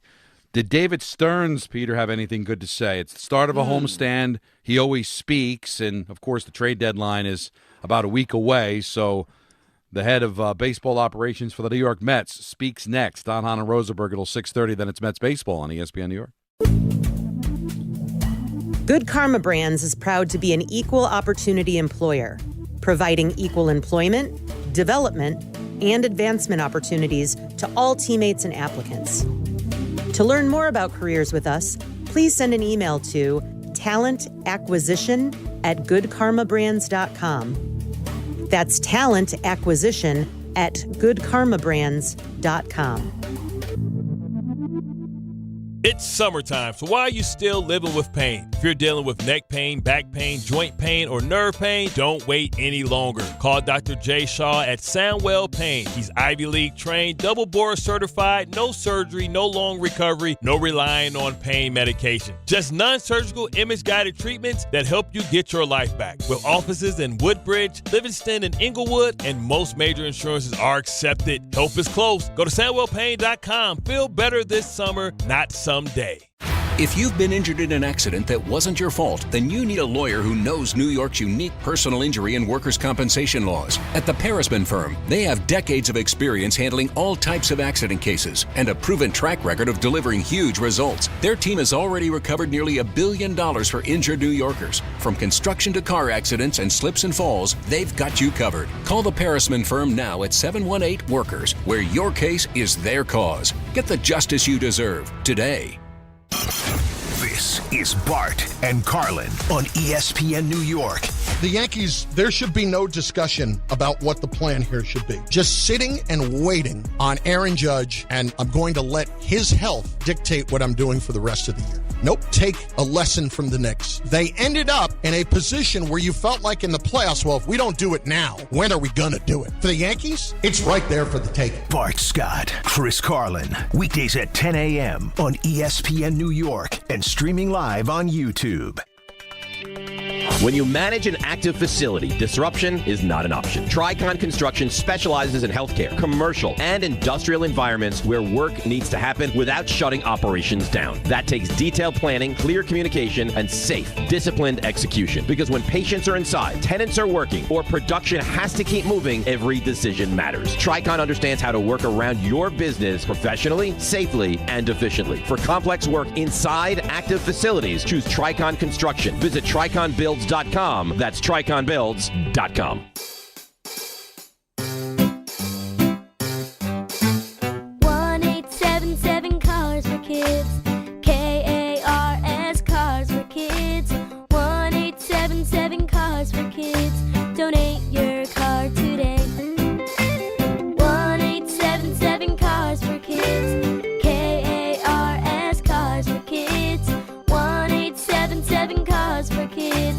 Donate your car today. Ready to get rid of that old car? Donate it to Cars for Kids. Call 877-CARS-4-KIDS to speak to a friendly live agent. Donation is super easy, and your car can be picked up as soon as tomorrow. Go to carsforkids.org now or call 877-CARS-4-KIDS to donate your car today. 1-877 Cars for Kids.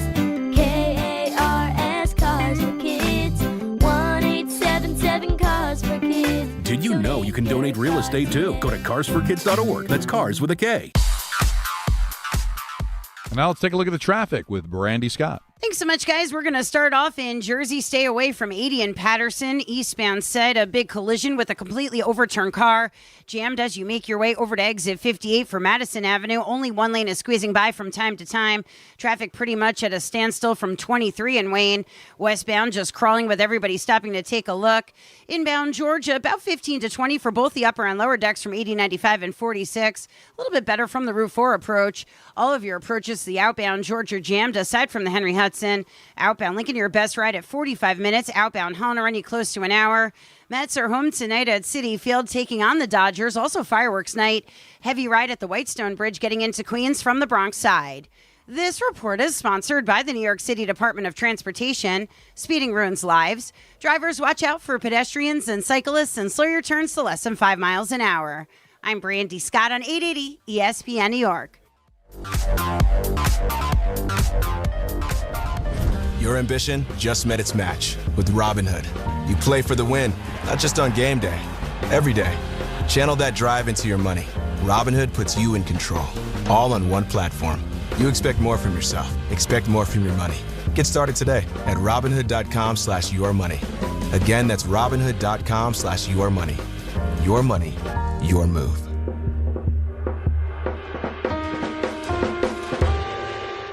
I'm David Ortiz. When I lost my mom, she was only 46, and I lost my dad to cancer. It was the worst pain I ever felt. It made me think, what will happen with the people I love when my time is up?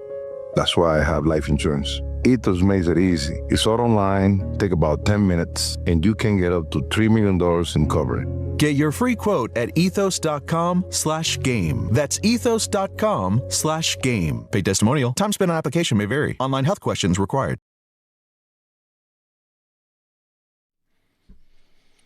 Now, Peter, you've made it very known that you're smarter than me, so. Thought that was appropriate, given the... For people not on YouTube, I start talking to Peter and asking him a question, and that's exactly when Anthony popped on the empty chair. So I thought that was pretty funny. But wait, what empty chair did he pop on? That would be yours. When we came back from break, I stupidly assumed you'd be there, and I said I started asking you a question, and then instead of Anthony saying he's not there, he just popped on the YouTube of the empty chair to let me know Don, you're not talking to anybody. Don, you teased baseball. It's really on you thinking Peter would be there. Oh, that's not. I'm sorry. No, that's a self-inflicted wound there. That's I a didn't member mean of the team. I take it back. It's, you know what? It's too late. Enough's been said. Who's Embiid in this situation? Anyway, It's I hard just to had a say. question for you. All right, what was it? So I was running some errands, and this has not happened to me for years. But I don't know how much this happened to you in Maryland or even up here, where you're stuck at a train crossing for an I've been obnoxious amount of time. there. It's happened. And what I do is I count the cars. Today I got stuck. I counted 120. Where are they putting all these cars? What are you pulling into that could fit 120 cars? You counted 120 cars. Yeah. on the train? I was there for 20 minutes because it was going like 15 miles an hour. And I wasn't that familiar with the area to know if there was a bridge or an underpass or something. So I kind of just waited it out. And I figured as soon as I do a 3-point turn, all of a sudden I'm going to look in the rearview mirror and it's going to end. And I wasn't the So first you kept car. waiting. So you kept waiting. So I kept waiting. So I'm like, I'll count the cars. 120. But what I'm asking you is, this is going to end up at a train yard somewhere. How big is this train yard that can fit, 120? Like you pull into the train yard, it's like 5 towns over is the end of the train. You know what I'm saying? I know there's twists and turns and stuff, but how big is this yard that they're going to be able to pull in? Or are these cars like taken on the way? Like, how does this work? I have to admit, I'm not as familiar with the concept or the thought of the train yard as you are. I've never thought about the train yard. Well, because I'm thinking, where is this ending up? Like, they're obviously transporting goods across a length. Okay, right. So, do you line it up to where the very end they take the cars and eventually they're all gone? And if it is the end, how far ahead do you have to pull up for them to be able to take it at the end? Like 120 cars, I mean, that thing must have been like 2 miles long. Well, now you're having a conversation. How long is a train that has 120 cars? That's about a mile to a mile and a quarter. That's what it says? Yep. So I got to pull up to some place if they're going to take the caboose. I got to overshoot my destination by a mile and a quarter?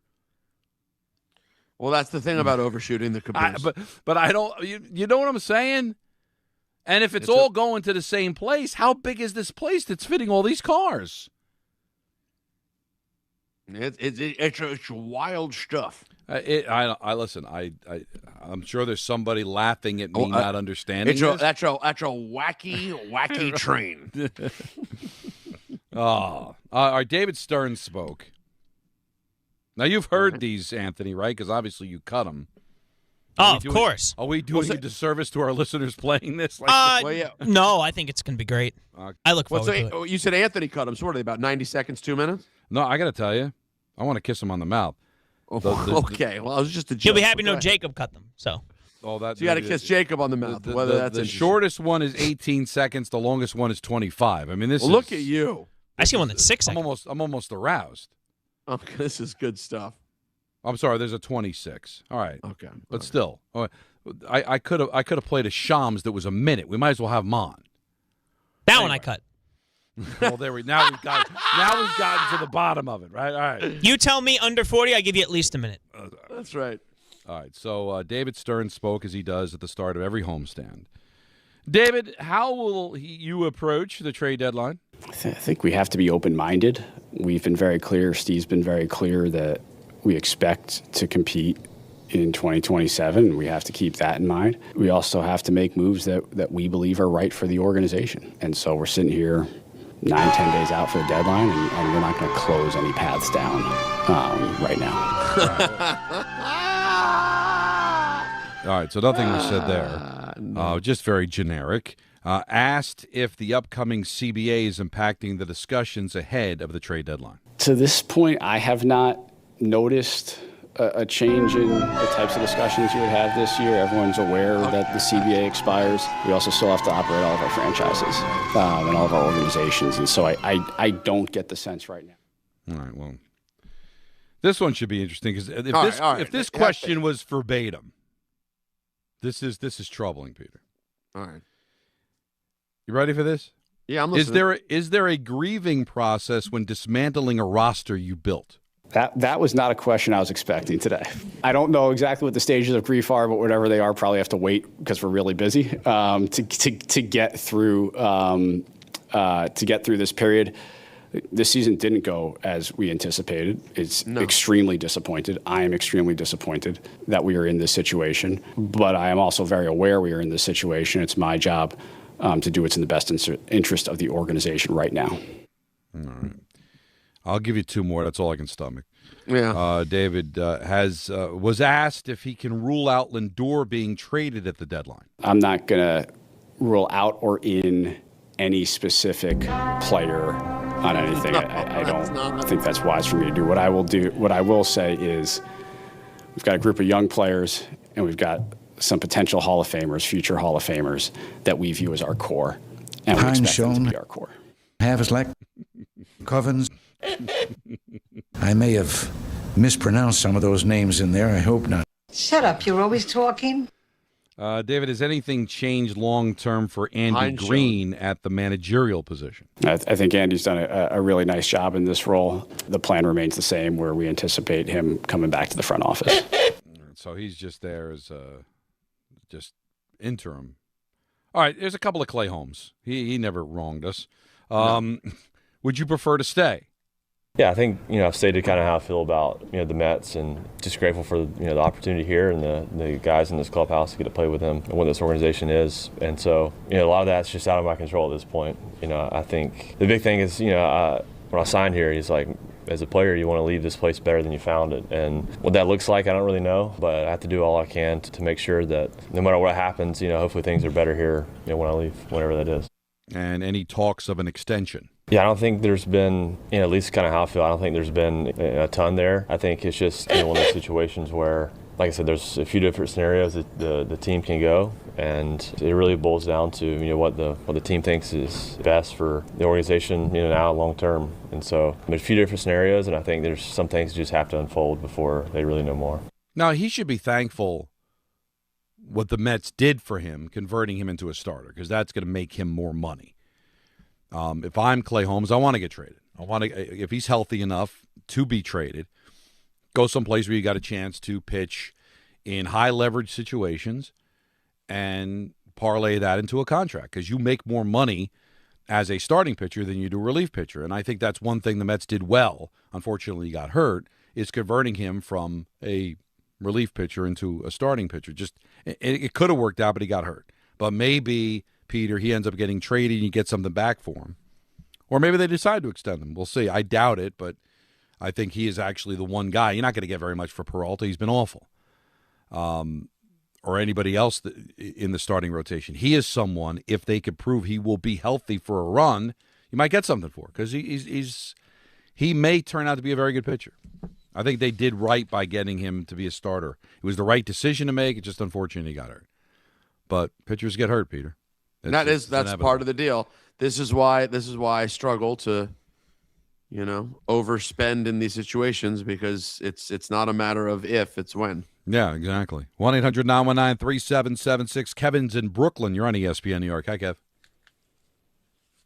Hey, what's up, guys? How y'all doing? Good. I just want to say that I don't think everybody is now throwing it out the window that this guy, Jaylen Brown, didn't want to be in Boston because he didn't want to be he wanted to be the alpha. So he wanted to leave there. He said his best season, he won a championship with Tatum. He said his best season was when Tatum wasn't there. So he don't want to now. You think that he's going to concede to LeBron when he go? It's going to be a problem. This guy wanted to be the alpha. So I don't see it working. I mean, yeah, they're going to win games. Okay, yes, this, that, and the third. But I think it's going to be a problem. You got too many alphas over there. Maxey, I don't see him being an alpha. I think he would have, conceded it to LeBron. But Brown is not Wade. Brown is not going to say, you know what, I'm going to concede and let LeBron be the alpha. But Kevin, the one thing you're forgetting is LeBron's at the end. He's 41 years old. He signed a 2-year deal, but he might only be here for the one season. Brown's going to be here way past LeBron James. So it's hard to say it's his team. He's never played for them yet. But this is not Tatum, where Tatum is going to be there along with him for a long time. I'm not saying he'll get along with everybody. Maybe he won't.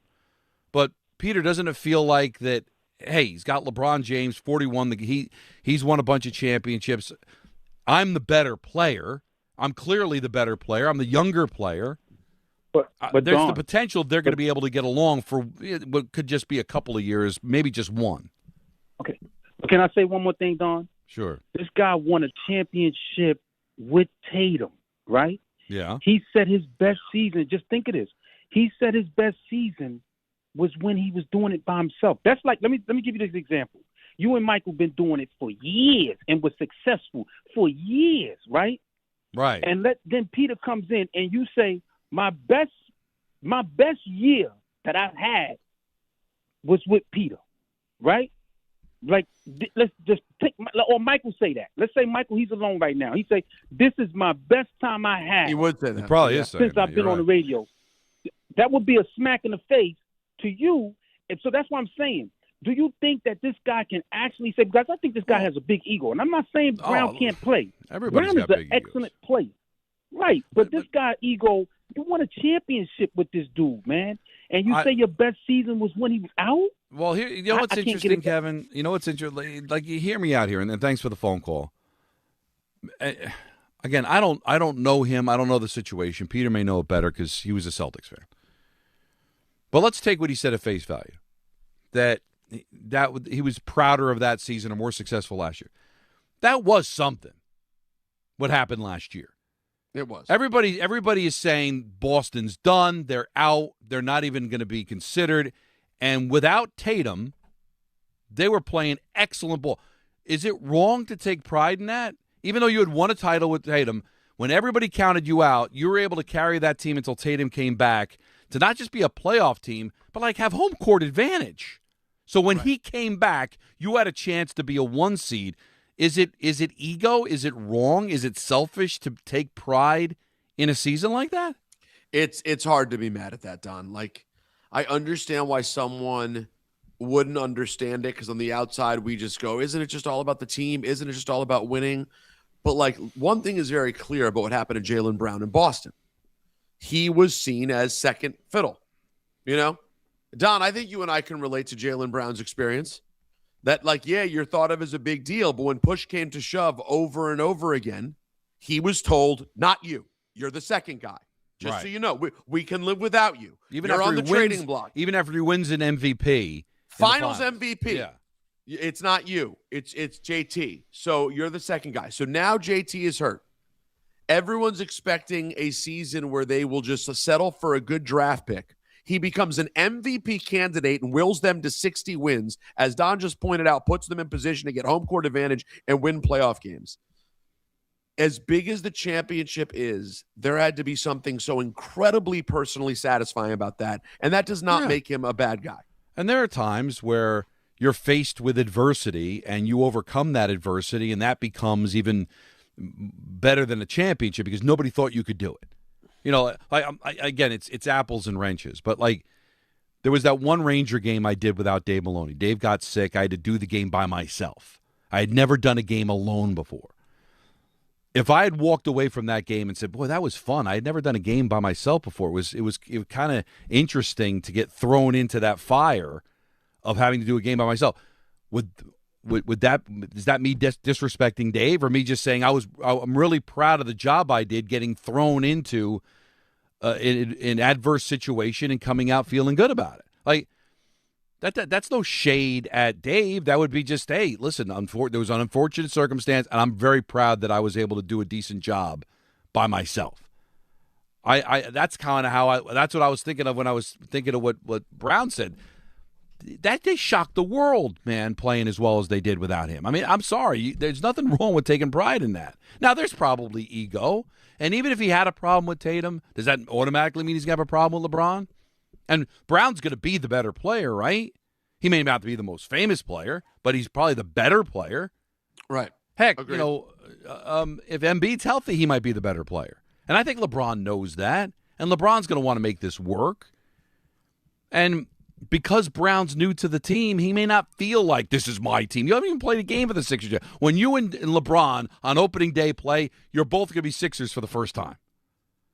So it's not like he's coming in like Wade. He had been there, won a championship, or, hey, this is my team. Or Curry when Durant went to Golden State. Hey, this is my team. I've been here. I won here. They're both newbies. And maybe it will go sideways, but I don't think it's going to be a problem. But it'll be fun to watch. And we got the last call crew, Peter. Oh, we do. 1-800-919-3776, because at 6 o'clock we got ENN, and then at 6:30 we got Mets Baseball on ESPN New York. This is the Michael Kay Show. Here's the one thing I think is the conundrum for Brian Cashman. If Judge doesn't come back, now doctors reportedly are telling them that he is going to come back. When that's going to be, anybody's guess. But if Judge doesn't come back, by making trades and using collateral to get players back to fill holes, are you throwing good money after bad? I think they can make the playoffs without Judge. I don't think they can win a championship without Judge. The Michael Kay Show, weekdays at 1 on ESPN New York and streaming live on YouTube. Presented by the Parisman Firm. D'Agostino, Law, Bite Back. This is John D'Agostino from D'Agostino & Associates. Did you know Social Security takes money out of every paycheck you earn? Paycheck after paycheck. And you're not supposed to touch that money until you're 67? What if you can't work? What if you need that money now? The system is challenging and most people get denied. That's a fact. D'Agostino & Associates has the experience to win, and we win a lot. If you filed for Social Security disability benefits and were denied, let us appeal. Call us first at 1-800-BITE-BACK. Bite Back means fight back.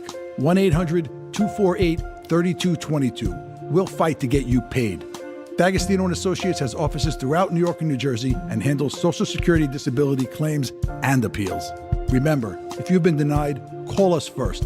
1-800-BITE-BACK. That's 1-800-248-3222. D'Agostino & Associates. We win a lot. At Uline, the prevailing opinion is, if you don't live it, you don't believe it.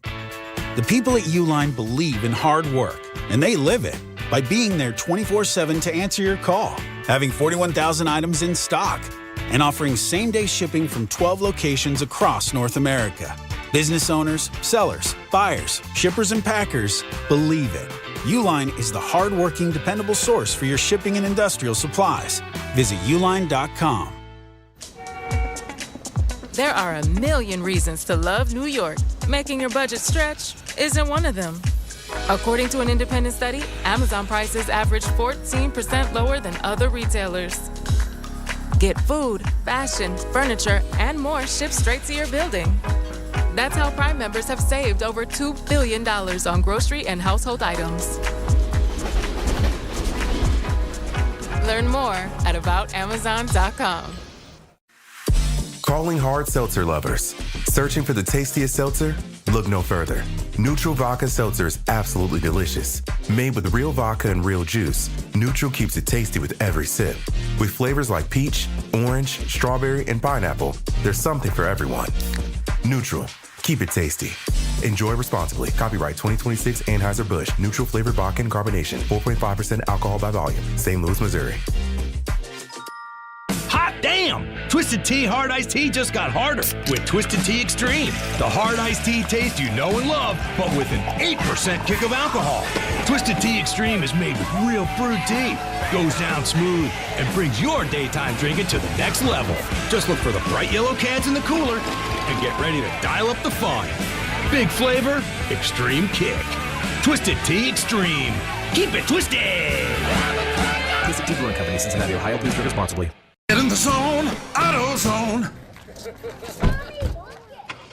Summer's finally here, and we're kicking it off with a whole lot of free. Free brake pads with Duralast rotors. Free oil filter with 5 quarts of oil. Free Armor All wipes with Armor All glass cleaner, and more. More free, so you can have more summer. Celebrate free at AutoZone. Now through July 27th. Restrictions apply. Get in the zone, AutoZone. The summer of soccer continues with Red Bull New York. Saturday, August 1st, Red Bull New York takes on Orlando City SC at Sports Illustrated Stadium. Head to the ESPN New York app for your chance to win 4 tickets to the match. Watch MLS All-Star Julian Hall take on Orlando and global soccer star Antoine Griezmann. The first 10,000 fans will also receive an exclusive Red Bulls beach towel. Kickoff is at 7:30 p.m. Enter to win now on the ESPN New York app.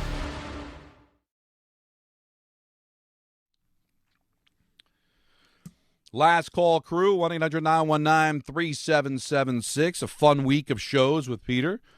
Got another week to go before Alan returns in August from his vacation. It was nice that he joined us at 4 o'clock earlier today. Did he even hint to us where he was? No, I have no idea. I don't know if this is one of the sports things or whether he actually went away somewhere. I don't know. Because I didn't see him before he left because I was away. He didn't express publicly where he's going, but I don't think he even expressed privately where he's going. Well, like I said, I was not here last week. He's going to be on. It'll be. I have an idea. It'll be almost a month. You have an idea? I do. He usually goes to a similar place. It's an undisclosed location, though. I understand. Well, he's enjoying it. All right, let's get back to the phones. Let's talk to, let's see, Manny in Flushing. You're on ESPN New York. Hi, Manny.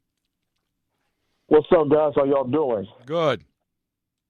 And by the way, Peter, happy belated birthday, by the way, too. Thank you, friend. Yes, also also belated birthday to the glove, Gary Pete, and also happy birthday to Wrong Zone J-Lo. That's right. Tomorrow's J-Lo's birthday, too. Is that today? 57. Today? 57 years old. Yeah, 57 today. years old. Yes. Listen, I want to discuss about this LeBron to the Sixers. I'm not really surprised he was going to the Philly because I think that if you look at the Sixers team, that they're very young.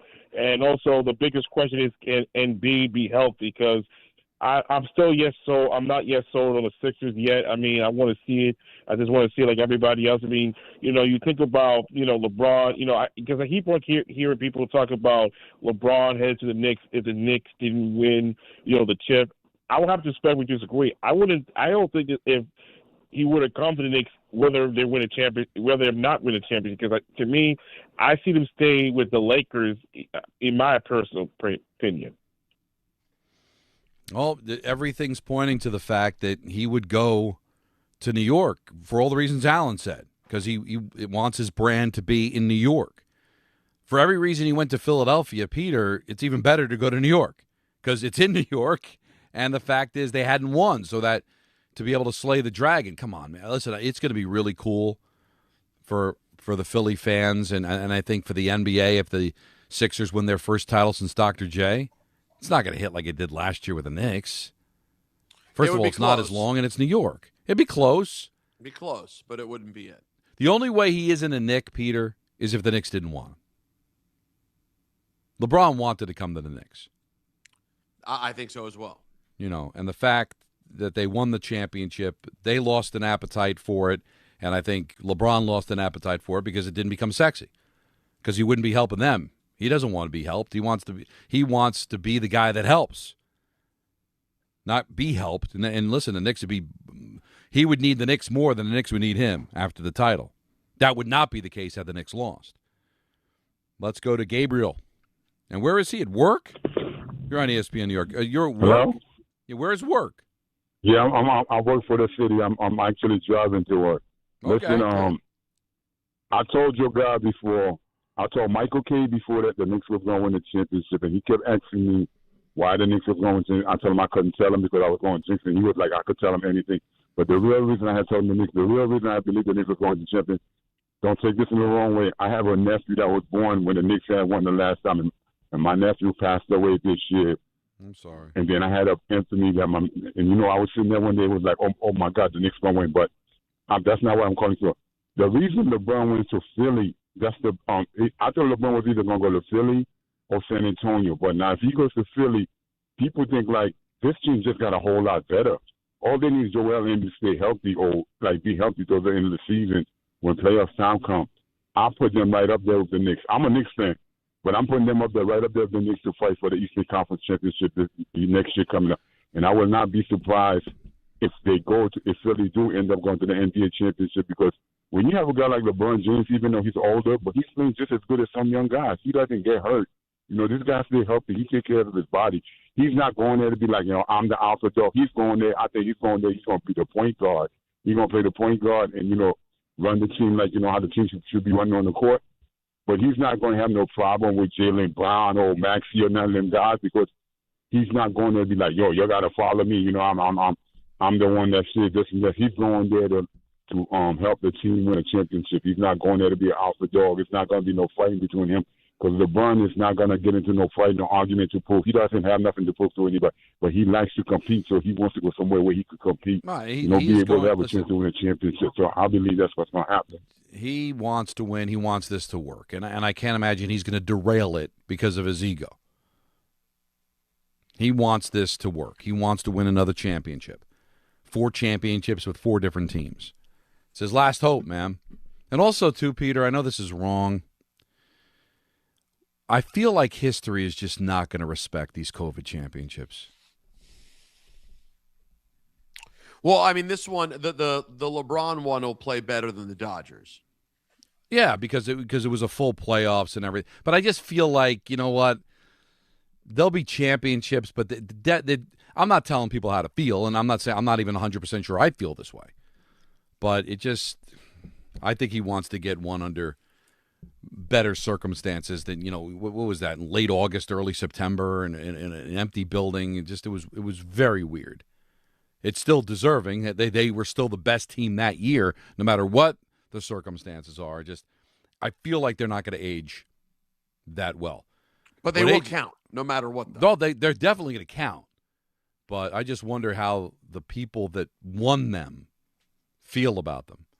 The Dodgers have been able to win 2 titles since then. So it probably doesn't matter to them. If LeBron's able to get another one, it won't matter to him. I don't know if he wants his last one to be in a bubble. ENN is next. Don Hahn and Rosenberg, ESPN New York. When care matters most, experience matters more. The Allure Group is redefining rehabilitation and long-term care across New York with 6 convenient locations. Their expert clinicians create personalized care plans to help you recover, rebuild, and get back to what matters most. From short-term rehab to long-term care, Allure is committed to comfort, dignity, and results. To learn more, visit allurecare.com. The Allure Group, where care meets compassion. Hi, this is Don LaGreca. Just like the New Jersey Devils bring intensity on the ice, Viking Pest Control brings the same level of protection to your home. And I know because I use Viking at my own place. The season may be over, but pests are always in play. So it's time to lock in your off-season defense. As the pest control provider and proud partner of the Devils, Viking delivers 45 years of trusted experience to keep ants, cockroaches, stinging insects, rodents, mosquitoes, and more out of your zone. And when you bundle pest control mosquito services, you score big savings. One call, one company, total peace of mind. Visit VikingPest.com, protecting your home inside and out. At City Harvest, we believe no New Yorker has to go hungry. With your help, we're on the road 365 days a year, rescuing over 77 million pounds of nutritious food and delivering it free to millions of New Yorkers, transforming surplus food into sustenance, sustainability, and smiles, rallying thousands of New Yorkers to power a network of nourishment across our city. One day, one meal, and one New Yorker at a time. That's how we feed good. Donate at cityharvest.org. Miller time. People think it just happens, but that's not true. You know what you gotta do? You gotta go say hello with some beers. Make the plans. Forget the couch. Go to that thing. Play the game. See him in person. Talk to that stranger. Live a little. Small acts of rebellion that bring us together. Because legendary moments start with a light. It's Miller time. Celebrate responsibly. 2026 Miller Brewing Company, Milwaukee, Wisconsin. And now let's take a look at the traffic with Brandy Scott. Thanks a million, guys. I hope you have an amazing rest of the night and an awesome weekend. We've got the Mets home at Citi Field taking on the Dodgers. Also fireworks night. First pitch just a little over an hour away. Bumper-to-bumper ride at the Whitestone Bridge getting into Queens from the Bronx side. Expressway southbound keeps you stop and go heading over to Northern Boulevard in the stadium. All of your purchases the outbound George are awful aside from the Henry Hudson. Cross Bronx westbound crawling from the Bruckner on through. Inbound Georgia about 20 to 30 for both the upper and lower decks from 80-95. Cross Bronx eastbound keeps you on the break. Still have a broken down truck by the Sheridan. Outbound Lincoln doing much better, about 30 minutes. Outbound Helena still running you close to an hour. No relief on 80 eastbound in Jersey right before exit 58 for Madison Avenue and Patterson. Collision with a flipped over car. Delays go back into Fairfield. I'm Brandy Scott on 880 ESPN New York. A small business affirmation from Progressive. Food truck owners, today business will be booming. People will love your new menu and not make special orders. You will not roll your eyes when someone calls it a quesadilla. You will also switch to Progressive to get 30 customizable coverage options and restore your inner peace. See if you can save in as little as 8 minutes at progressivecommercial.com. Progressive Casualty Insurance Company and Affiliates. Coverage is not available in all states or for all vehicles and covered selections. This is the story of the one. As a maintenance engineer at a beverage manufacturing plant, he starts his day knowing every line is ready to run because Grainger delivers the industrial-grade products he needs to keep mixers, conveyors, and packaging equipment moving. With Grainger's vast selection of bearings, belts, and motors, he keeps operations running smoothly, so nothing grinds to a halt. Call 1-800-GRAINGER, click Grainger.com, or just stop by. Grainger, for the ones who get it done. 880 ESPN, WHSQ, and WCBS-FM HD2, New York. A Good Karma Brands radio station. This is an ENN special report. Now reporting... The very handsome Jewish man, Peter Rosenberg. We should talk some sports. Do what you want. It's ENN.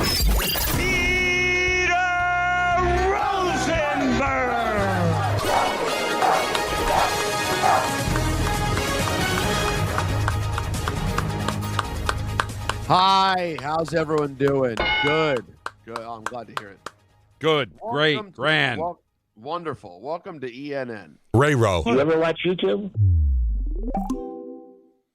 I'd like to say good evening to Don. I say this with all the love. Go ahead. Grow up. And to Don. Hanging with your reindeer games and your little hip-hop parties and your little hashtag yo-yo. And to Alan. Hello, Peter, and happy birthday. Hello to myself. Last summer, Don mentioned playing high school baseball with a guy named Hansi Hernandez.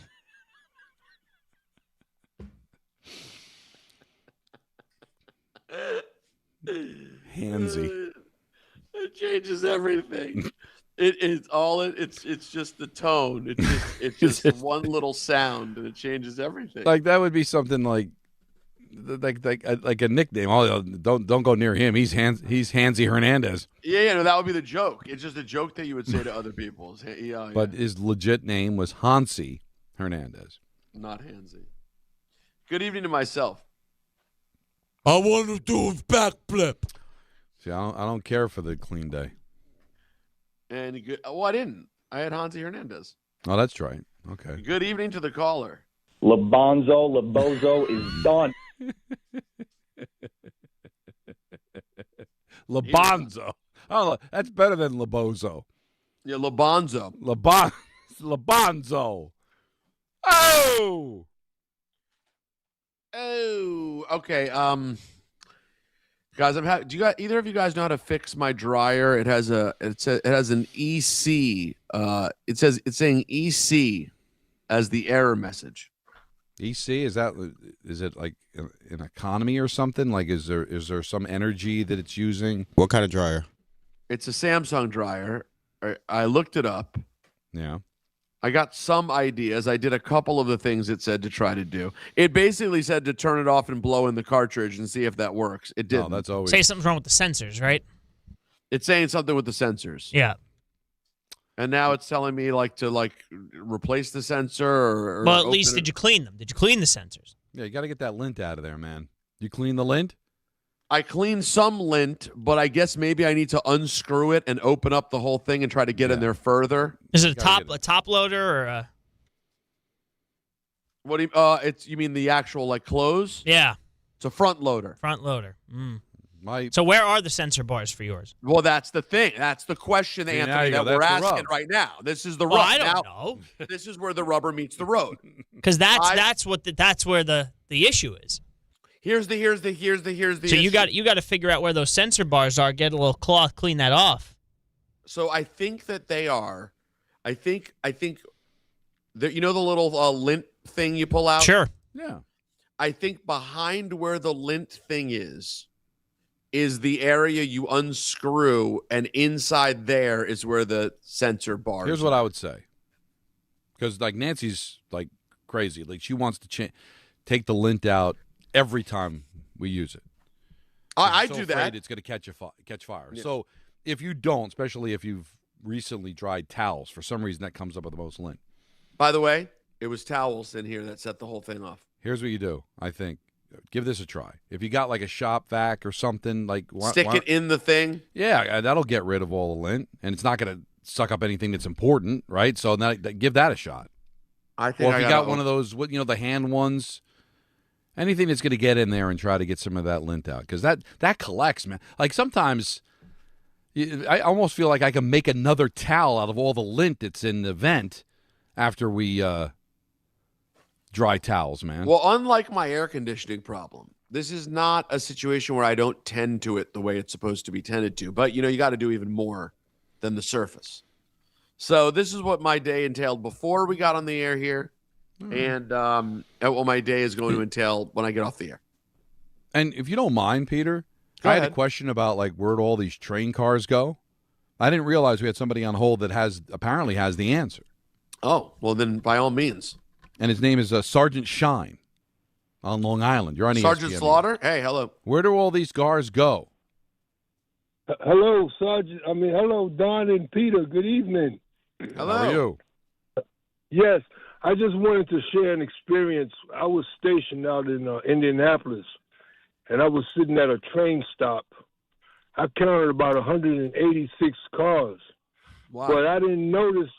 But at first, when the train appeared, there was a guy that was in a Chevy Caravan, and he was being dragged down the track, and he was just sitting in his car.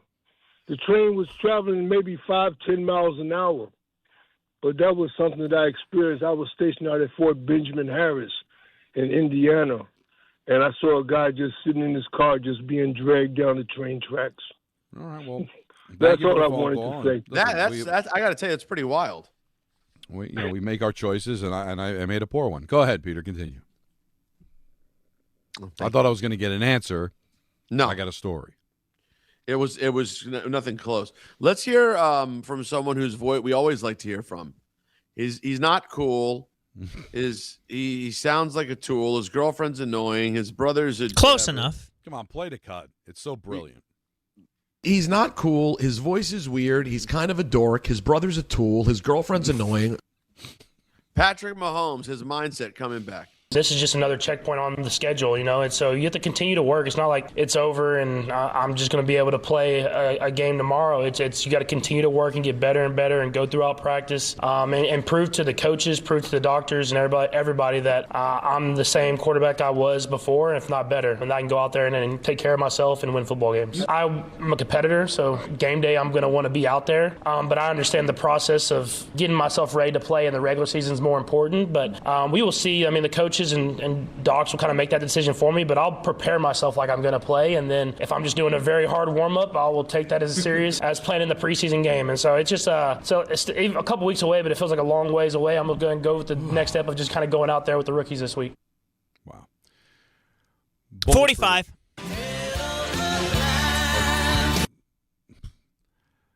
Bold prediction. It's over. I'm not saying they won't make the playoffs. I'm not saying they won't be a good football team, but they're not. The championship run's over. They're done. Now, do you think he will ever get back? No. Wow, Don. To a Super Bowl? Yeah. No. That's wow, over. Don. And again, he'll win 9-10 games. They'll go to the playoffs, but that's over. Don, I want to remind you, he's only 30. I said it was bold. He's 30. I take a look at the landscape of the AFC, and I just say that, you're starting to see Jacksonville's kind of figuring it out. Chargers. There's really good quarterbacks in the conference now, man. And I think last year was people want to – it's so funny how we have revisionist history, right? Kind of make up our own narrative. They were cooked before he got hurt. No. They were bad last year. So they weren't. So don't make it seem like, well, he got hurt and that's why they didn't go. They weren't going anyway. He got hurt in a game they were already mathematically eliminated. They were done already. They were done. So I understand he's only 30, and it's not really about him, Peter. I think he's still a good quarterback, and he still could be a very good. I think the Kansas City thing is over. They had their run. They were good for a while, and now they're ebbing away. Maybe he goes to another team, or maybe they rebuild, or could he be there long enough? Something. They rebuild. They get a new coach, and he gets a late run. I just think I think it's over. You saw it happening in real time. They got absolutely destroyed in the Super Bowl. Didn't belong on the same field as Philadelphia. Missed the playoffs the next year. You're starting now. I think they'll make the playoffs again, but I just don't think that they're going to be the best team in the conference anymore. I think that's over. I think Denver's starting to figure it out here. I think the Chargers are starting to figure it out here, and that's just in their own division.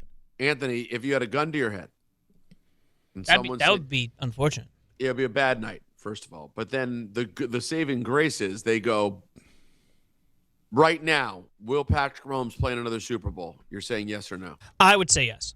Me too. It may not even be with this. Obviously, Who not knows? with this iteration of the Chiefs team. Don certainly doesn't believe that. I think he'll play again. Yes. Jacob, what about you? Listen, I guess I would probably say the same thing. But he said bold. Given that the opportunity to go to another team, we saw Peyton do it. We've seen Rodgers do it. We've seen Favre do it.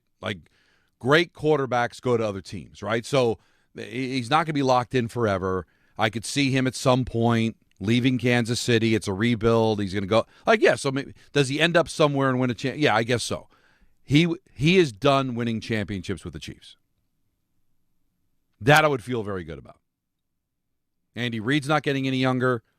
The team is starting to lose. They'd have to redo it again. Do you think he's going to sit and play quarterback for the Chiefs during a 3-year rebuild, or do you think there'd be an exit strategy at that point?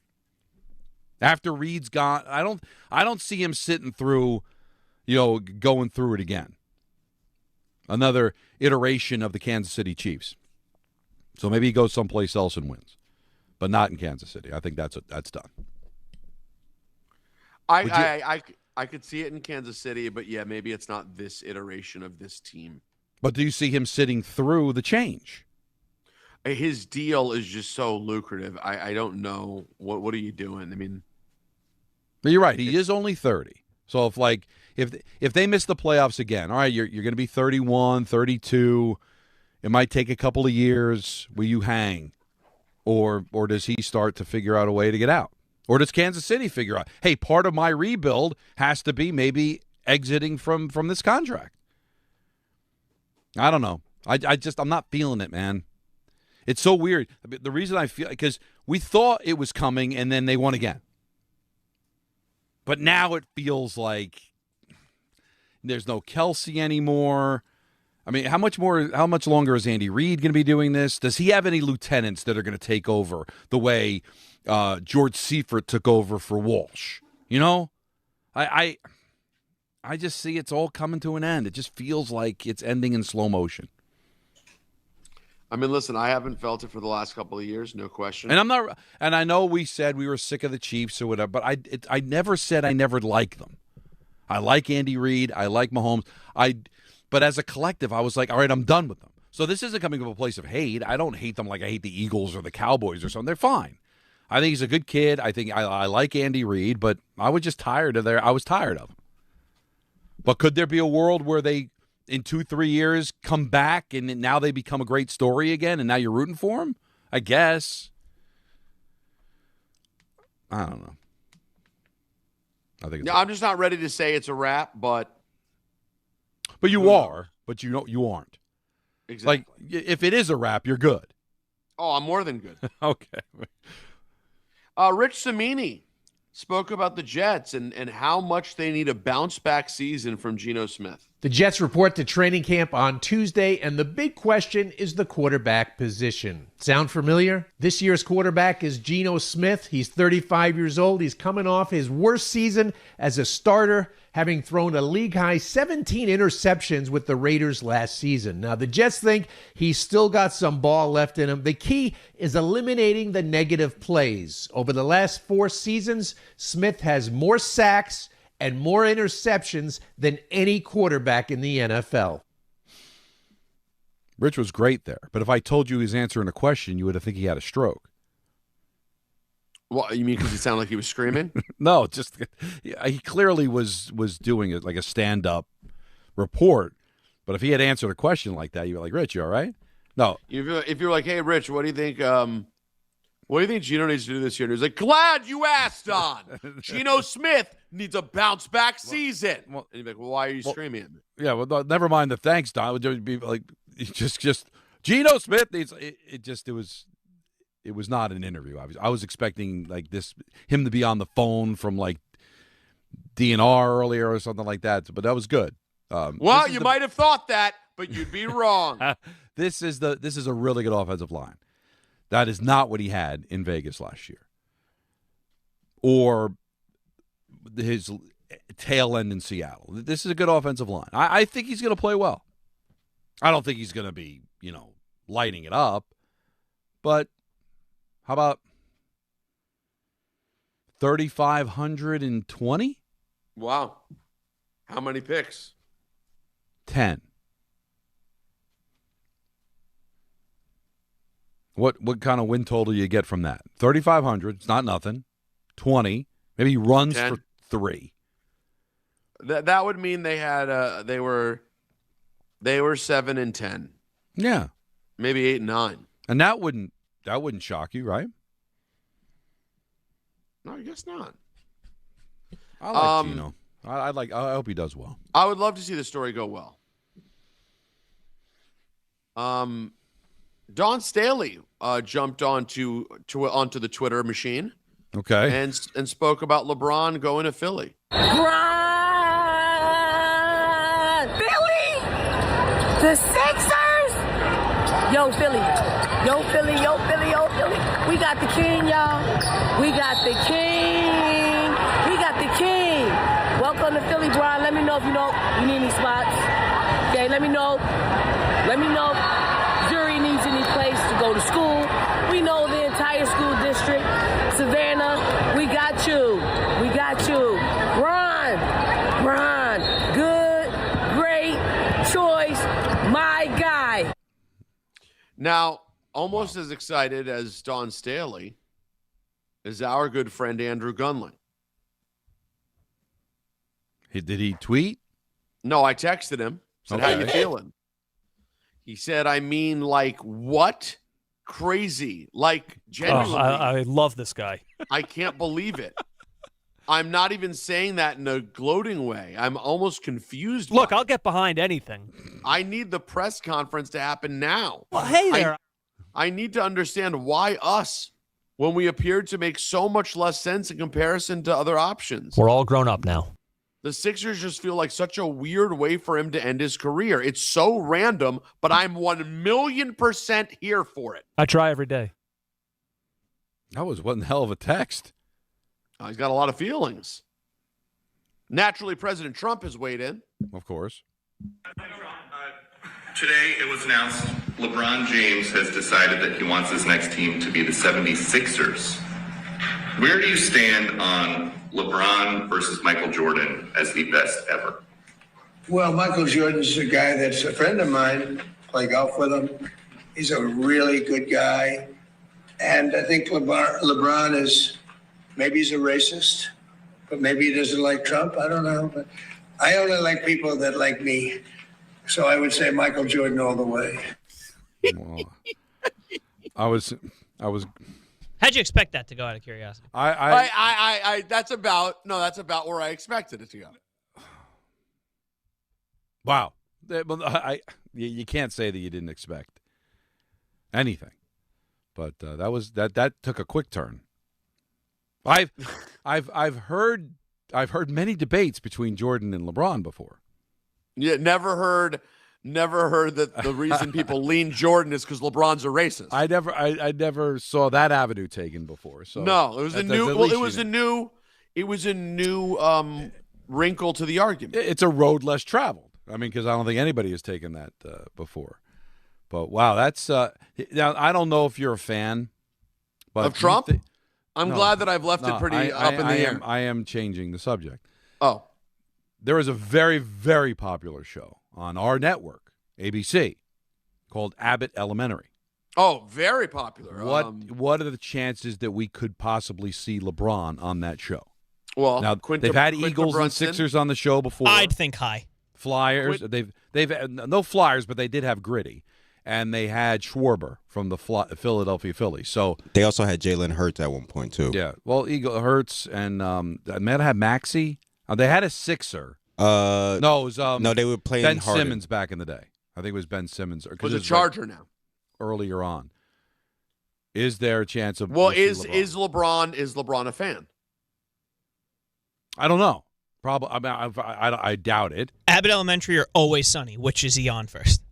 Well, Always Sunny's not on anymore, Anthony. Yeah, it is. They're doing another season. They are? Yeah. I would think it's coming out in September, if I'm not mistaken. You mean it's a rewatch? Like they brought it back? No. It hasn't been on the air this whole time. I wouldn't know. I never. Always Sunny. I've heard good things. I know. But Abbott Elementary, August 17th, 2026. On ABC, with our relationship with the NBA, ABC, it's possible, right? Why not? I mean, I will tell you what. I don't know when they started taping, but I'm sure they're still taping for shows this upcoming season. They will have an episode about LeBron James joining the Sixers. Oh, yeah. Quinta Brunson already took to her story to react to LeBron James. Of course she did. And what'd she say? Somebody tweeted, is he going to be on Abbott Elementary? She just posted with the smirk emoji. So it might happen. I will tell you right now, I'm looking, and Always Sunny has had a season basically every year since 2005. And Don, if you would put a gun to my head and said, and I don't know why you would, and again, that's now the second person on the show who's been held up at gunpoint. We need better security here. I don't think any of us own a gun. Right, so this is unfortunate. But Don, in all seriousness, if you had asked me, when was the last Always Sunny season, I would have guessed 2015. Or just some faith in me in any capacity. No, it just felt. It's not about you. This isn't personal. I believe. No, here's what I believed, Anthony. I went, well, Anthony must be right. So I guess they're coming back after years off. That is true. I had no, Don, would you have guessed that they have been running for 18 seasons straight and are still on? No way. That didn't even cross my mind. I thought Anthony got confused and saw episodes and thought they were still new. That's how confident I was that it had been done. It's still pretty funny. I don't doubt it. Whenever I've watched it, it's been funny. I just never watched it regularly enough. And they actually had a crossover episode of Always Sunny in Philadelphia and Abbott Elementary. That was also a good episode. So I knew it was still a thing, Peter, but I didn't think it was like every season. I just thought maybe every once in a while, maybe something would pop up or whatever. It's the same people? Wow. Like, oh, yeah. Danny DeVito's still there? Yeah, Frank's still there. Dee's still there. That's interesting. Dennis is still there. I had no idea. Well, there was a time I finally learned. I thought they stopped South Park. I've since learned that they haven't. But it's funny. That was something I watched every week, and I haven't watched it in a decade. I got out of that. Gulling, I think, still watch it. Yeah. That's how I found out it was still on. My friend's husband, well, I guess he's my friend now too, is one of the original writers of It's Always Sunny. Having said that, I'd say Abbott Elementary. Abbott Elementary more likely first than Always Sunny, but I could see LeBron on Always Sunny also. But if he ends up on Always Sunny, that would be because he was a fan. Yes. But Abbott Elementary just might be with a relationship with Disney and everything. I could see that. And they often have former athletes. Do they do that on Always Sunny too? Oh, yeah. Jason Kelsey was on it before all this. Well, Jason Kelsey doesn't count. Jason Kelsey he'd show up to the opening of a Grand Union. Yeah, Jason Kelsey is actually in my wedding video. Is that true? Yes. He's not in the NFL yet. Wait. But he was at your wedding. Wow. Yes. Can you believe that? Tough night for Tony Romo, apparently. He was arrested on suspicion of operating a vehicle while under the influence. That's and even worse than that, it was in Milwaukee. That's not, that's terrible. So hopefully everything was all right. No one was harmed. He supposedly just was pulled over and performed poorly on a field sobriety test. What are you guys doing, man? Seriously. Taken into custody, booked, and released. He has a court appearance. Well, listen, if it was for suspicion of operating a vehicle, he clearly wasn't. Probably didn't blow a huge number. It's not a DWI suspicion. So, anyways, that will do it for ENN on this Friday, July the 24th. We had so much fun this week. We're going to do it again. The Wolfpack will be back next week. So enjoy your weekend. Yankees, Phillies, Mets, Dodgers. We'll see if there are any trades over the weekend, and we'll be back with you on Monday at 3 o'clock right here on ESPN New York. If you're heading into summer without a medical emergency kit, you're taking a risk most people don't think about until it's too late. Summer